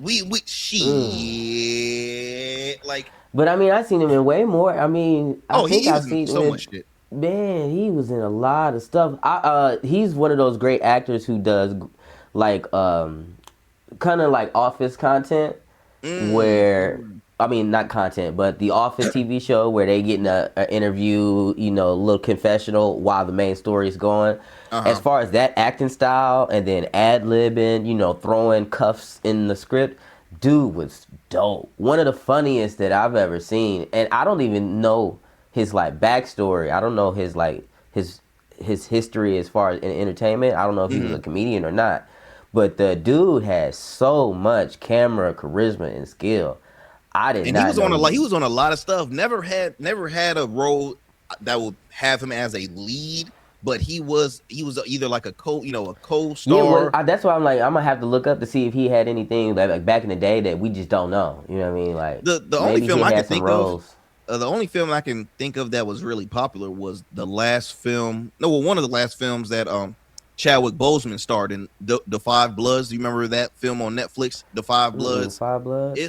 It was a Spike Lee film. It involved it had like 4 or 5 brothers, and I mean not brothers as far as like actual related, but just they were all black men that were best friends from the military. It's good film. It's called The Five Bloods, and it's really good. I recommend y'all to check it out. But yeah, thoughts and prayers go out to those that that had passed away in 2025. Yeah, I'm gonna have to go over his history now. I'm gonna have to go back and see everything that he was in. But I brought that up because that's where he was really known for, and that was his thing that he actually used to do in every single project that he was involved in. So that wasn't just a theme. So from this man coined the curse word. He coined the curse word, boy. Man, how genius can you be? How genius can you be? Because he literally coined that in every role he played. He's like, hey, look, I gotta put a little twist in, and he sure did. Like, yeah, like that was so funny, man. SyRok, in your mind, I want to bring this up. Biggest L's of 2025. Any person that comes to mind, biggest L that has the biggest, and it could be more than one person, but whoever comes to mind for you. Nicki Minaj. Nicki Minaj has the biggest L in 2025 that's entertainment related. Now, I'm sure there's other L's in sports and politics. That young lady who you had on earlier was very well spoken, very knowledgeable. I'm not that well toned. I'm not that well educated in politics. So I'm gonna go with what has been coming across, my and I know a little something about. And Nicki Minaj has single-handedly decided to just take everything she put forth towards her legacy and take it apart. I'm talking brick by brick. She got a little chisel. She got a little hammer. and she said, you know what? Tick, tick, tick, tick, tick, tick, tick. My fame. Tick, tick, tick, tick, tick, tick, tick. My respect. Nicki Minaj is destroying her image, and it's one of the saddest things that I've ever seen, because I was a fan. She was one of my top 5 rappers. That's crazy. She was one of my top 5 rappers at one point. I am not BSing. She was one of the first. She had one of the first albums I ever downloaded on an Apple device. Yeah, her album was one of the first things. I had an iPod. I forgot what it was, and it was my first iPod. And I'm like, man, I'm about to get me an album. I'm about to buy it online. I'm about to connect to Wi-Fi. Like, I'm about to do this. And I bought the pink, man. And it's so sad that I have to say she sucks now as a person. Like, as a human right now, she is sucking. Just think the amount of money she's making for other artists, because let's be honest, there's always been the whole debate between, are you team Cardi or are you team Nicki? Or at least that's I was a fan of both of these women. I was loving what they were doing for the community. I was loving what I'm not even gonna bring. No, we're not even gonna bring Cardi into this. Nicki Minaj is doing a 180 as far as her political stance when it comes to politics. She's doing a 180 when it comes to her stance in hip hop and her presence in the community of that. She's doing a 180 when it comes to her own self-respect. It's just, she fucked up. I mean, she absolutely fucked up, because she did, which was already like, okay, before she was sitting down with Charlie Kirk's widow, Erica Kirk, at their conservative event. Like, on her grievance tour? Yes. The damn grievance tour. God damn it. Are you ready to grieve? Let's go! Woo! Cue the pyro! You miss Charlie? Fucking crazy. It blew my mind to see that she brings out now, because at first I will say, I won't even call this person somebody of the culture, but somebody that was involved in the industry. Amber Rose came out publicly of being a strong, MAGA supporter, right? That's all that they had initially. Now do you have Nicki Minaj? And I'm like, wow. Like, Nicki, but for me, Nicki always seemed like a person that was a team of herself. Like, it was something about her that she always cared. She always cared more about herself, which I'm, in the retrospect, I didn't want to be one of those guys who would be like over analytical. Attention getter in my I didn't want to be one of those guys who was over analytical when it came to a female artist. You know what I mean? So what I mean by that is, when I'm listening to LL Cool J, I'm not thinking about how I didn't like his lines in NCIS or whatever the hell show he in. You know what I mean? I'm not thinking about what he's doing in other stuff. I'm thinking about the music at that point in time. is it dope or is it not? You know what I mean? So it was the same way when it came to Nicki. When she was releasing her projects, I'm like, man, I don't care what everybody's saying. Right now, this thing that I'm listening to is fire.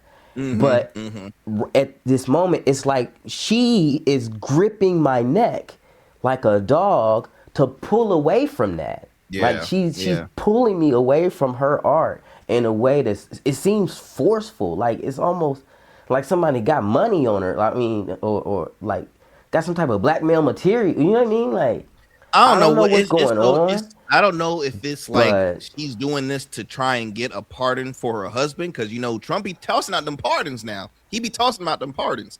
I don't know if it's that. I don't know if it's. We about to say marrying that nigga was crazy too. That was so crazy. That was so crazy. You rap about all this stuff about how your nigga flying you to Jamaica, something about some haters or whatever the hell. But your nigga can't afford your lifestyle at all. You married a nigga who can't help you financially at all.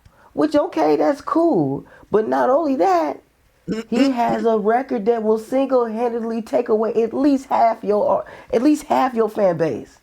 Fuck it. You killed him half. Boom, that's 50% gone. Yep. Just off of who he is, regardless of the story. You already in trouble because of your brother. You already getting brought down because of your brother. Now you doing this. It's just not a good look. Why say yes? There had to have been better prospects. There had to have been. There's a video that DL Hughley put out, and I'll try and repost it later and send it to you, because he clowned Nicki, and just the fact that he clowned her for everything, and then came after the fact that who she's married to and stuff. But I couldn't agree with you more on that one, boss. And the crazy thing is, Nicki was pretty solid majority of 2025. Like this just happened like weeks ago. Like she said, she was going south. She was going south for a long time. This is coming from a fan. She was going south a long time, and that's why every time she released something, as far as music wise, I just said thank you. Some positivity.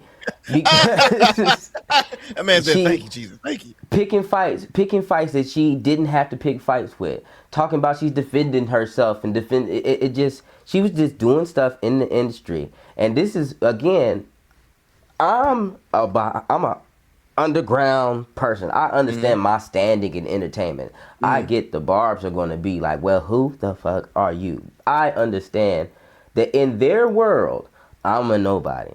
However, I'm an important cog. I'm an important little doohickey in entertainment, and I just keep going.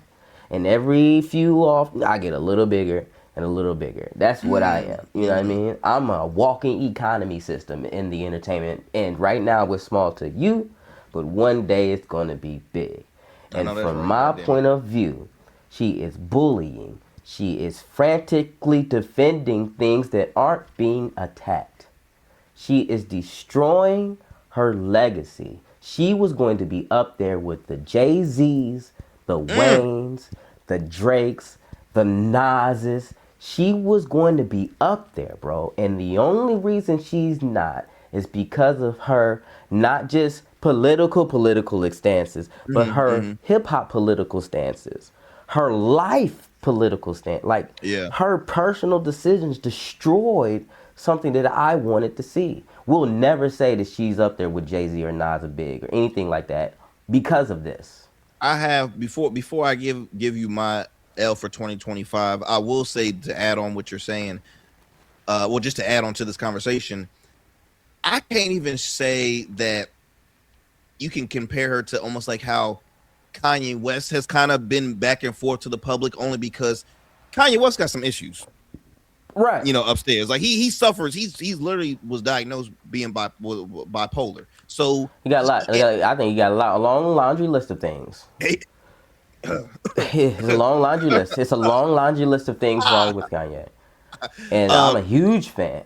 I'm a huge fan. He's a musical genius, but he has been through a lot. Has done a lot, and has a lot of stuff going on. Now, as for Nicki, I don't see anything wrong with Nicki. Nicki just it's almost like somebody got something on her.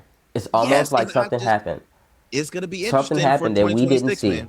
It's going to be interesting for 2026. Where is this now going to? Because like you said, she's cut off a lot of that, past success and really put her at the far bottom. But a person I want to speak on that I think took an L for 2025 and literally took an L, Jake Paul.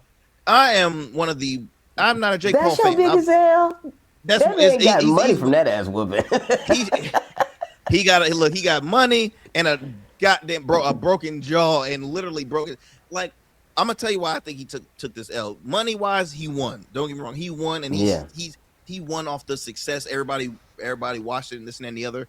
But I just think that I can't see him go. Like, was he gonna start fighting? These no name fighters again, because this was a true fighter. He fought a true, but it was so uncomparable because the man 6'7", he was a big ass dude. He was a freaking giant. He got in a car accident, by the way. Yes, which is crazy. Anthony Johnson. Yep. Anthony What was it, in Nigeria? Nigeria, and two of his close friends died. 2 friends died in that car crash. I thought it was from the other car. It was the people from his car who died. It was his. They said it was his. This is rumored. I don't know how for real this is, but I'm pretty sure it's pretty accurate. So let's say allegedly. Allegedly, he lost his coach and one of his best friends in this crash, and he survived it. But yeah, this is a big guy. So sad. He freaking rocked his. Did you see the smile he had before he did that combo to finish? He saw that when he adjusted his, he said, "Oh, gotcha." I'm like, man, that was one of my biggest L's. I got so many, but for the sake of time, I definitely want to go into more. SyRok, all the great stuff you have going on, man. So look, great news. In Your City is coming back, which I'm excited. In Your City is that's your brainchild, right? I had the opportunity of being a part of. We had a few seasons. We had, what was that? We went for a full, full 2 years almost? I think a full 2 seasons. Yep, we went to a full 2 years. We crossed over from to TV to radio. It was nice to iHeart. It was a good little run. It was an honor, and I still will always say I'm a part of the In Your City family because I always want to support it 24/7. Obviously, with the co-hosts, we all have so much stuff going on, right? We all got so much stuff, and just at the time, it's like, okay, look, we got this going on, you got this going on, Michelle had that going on, and we never know what the future holds. In all honesty, but I'm excited to see that it's coming back because when In Your City started, it started as a late night show hosted by you, and that's why I say you're the founder, you're the brainchild of In Your City. So tell us a little more about about 2026 for In Your City. Now we finally get to be what I wanted it to in this very creation. Originally, what I wanted it to be was business owners, entrepreneurs, chefs. Conductors, engineers, all types of people of all different creeds, crests, and hearts. They would reach out to me and say, "Hey, spend the day with me in my profession," and we would get the behind the scene look, the VIP feel of what they do, whether that be a club promoter, a doctor, a person who runs a food truck. And luckily, when I first came up with that idea. We just didn't have the funds, and we would like to call people and say, "Hey, could you feature this thing?" But they didn't have the money. They like, "No, we're not putting no money into something we don't know. We don't trust you." But now we have this track record of the years of content of how In Your City has grown with you and beforehand, and so artists and those people, they call out and they say, "Hey, I'll fund your trip. Come enjoy us for a day. Bring your cameras and be a customer of this experience firsthand." And and it's amazing. I was so excited when I saw it on social media. Actually, I'm about to play a quick clip. Yeah, trailer. I see you got Kate pulled up. Yeah. Let me go ahead and play this for you, man. And we want to talk a little more about it. Give me 1 second as I pull this up for y'all.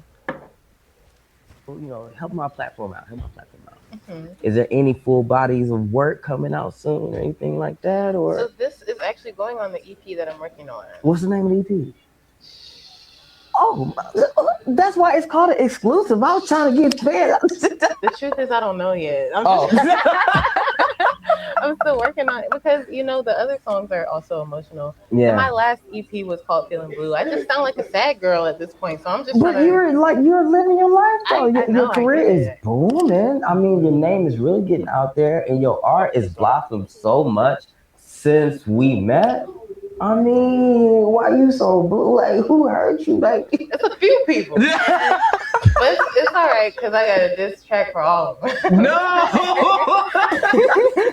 Help my platform. Man, y'all, I'm telling you. Shout out K, man. Shout out K. Shout out. I'm telling y'all want to support and tune in to this will be because damn, when did In Your City start? What year did it first start? I think In Your City started when COVID first started happening. I had already had In Your City as a show. So I think In Your City was going on for about 2 years before COVID. Okay. And I was going to places like golf courses, and I ended up sitting home in a place they called the Venue on 35th Street. And I set up shop there for a little while.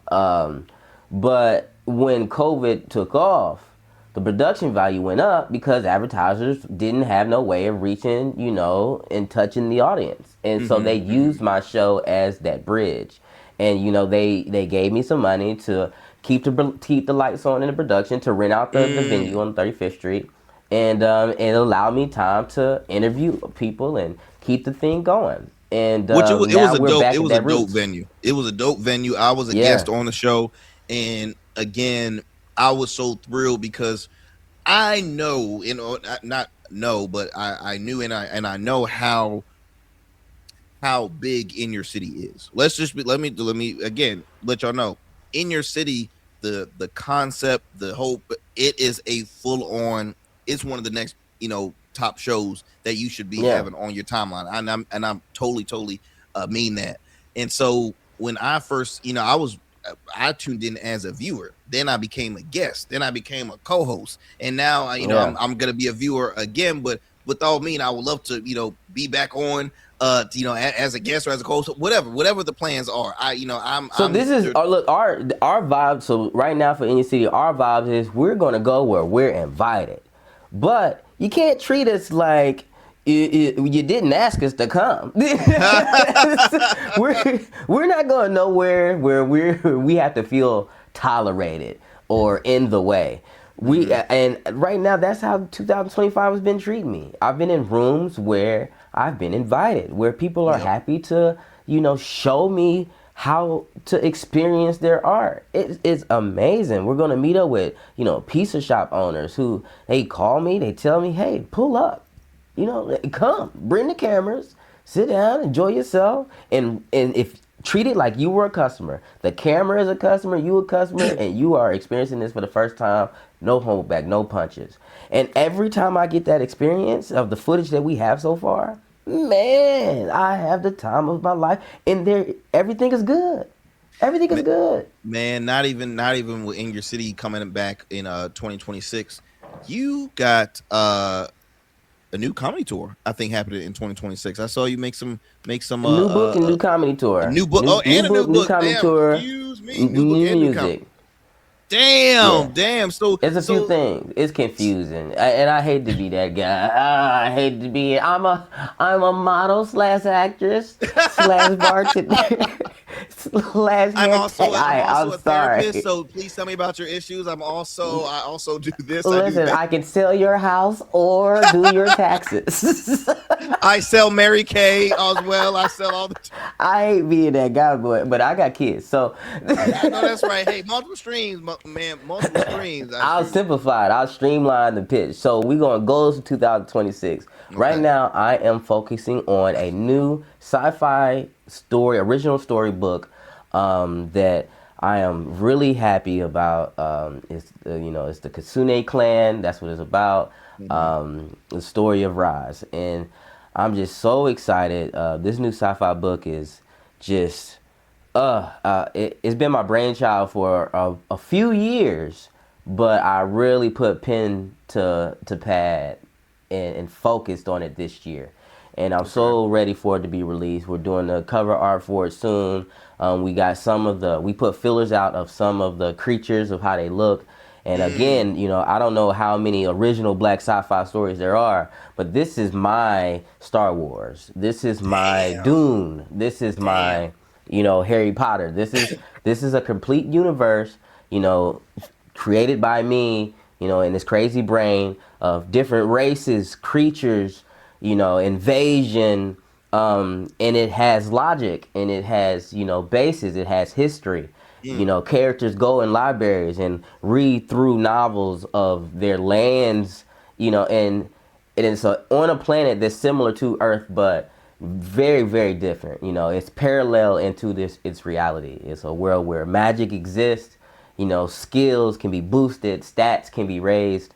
And I'm so excited because this is also a somewhat skeletal script of my 2026 year. There's songs within the novel. There's plays and TV shows and small different creative, you know, blueprints within my story. And so as the year goes on, I'm going to pluck those items out and produce them. And people are going to be like, well, where did this come from? Where did this originality, where? I'm going to say, oh, it came from the book. You know, and even though I know everyone is not going to be into reading, you know, a black sci-fi, that's probably the worst genre of art that I can probably dive into as far as popularity. But it's me. You know what I mean? It's something that comes so natural to me. It's something that I dream about this. I'm passionate about this. I love this. And I can put my family experience and my career experience within this book. And movies, plays, TV shows, music, even dances, things that you're going to see get released adjacent from this story, adjacent from this book, are going to tie back into it.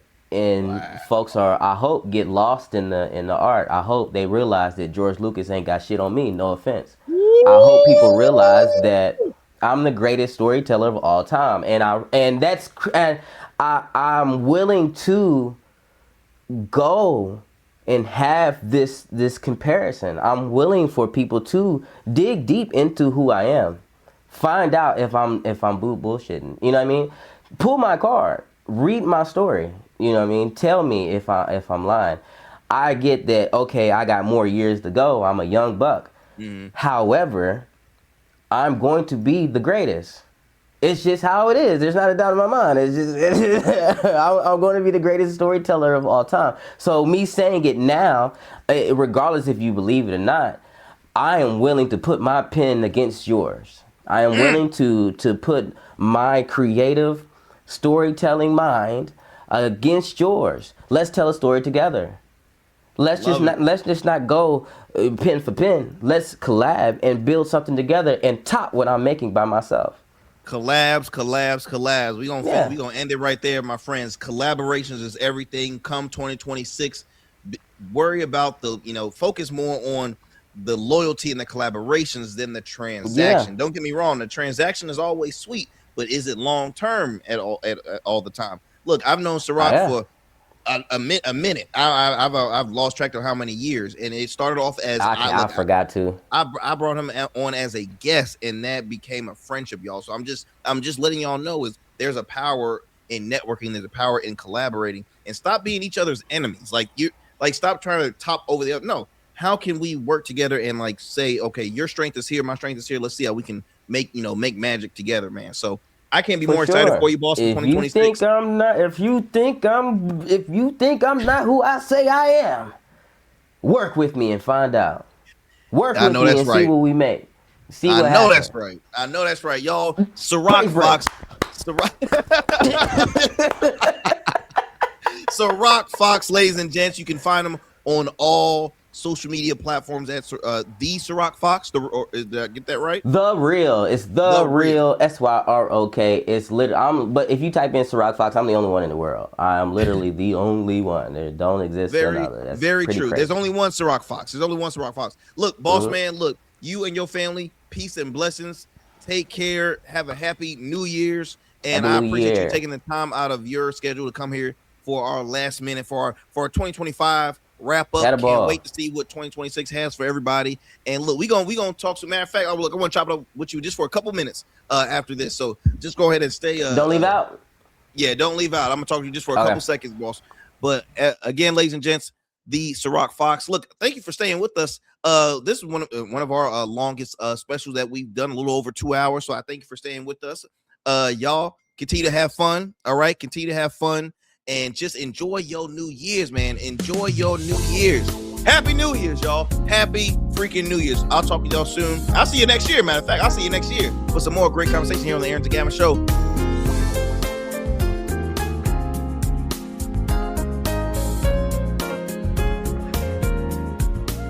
That's it for tonight on the Arrington Gavin Show. Thanks for tapping in and keeping the conversation alive. Don't forget, stay connected with us on all platforms. Follow at Arrington Gavin on Instagram, Blue Sky, and X, and subscribe to the official Substack for exclusive takes and deep dives you won't get anywhere else. We're here every weeknight, same time, same energy, same real talk. Until next time, stay bold, stay sharp, and stay true. That's what we do on the Arrington Gavin Show. Peace.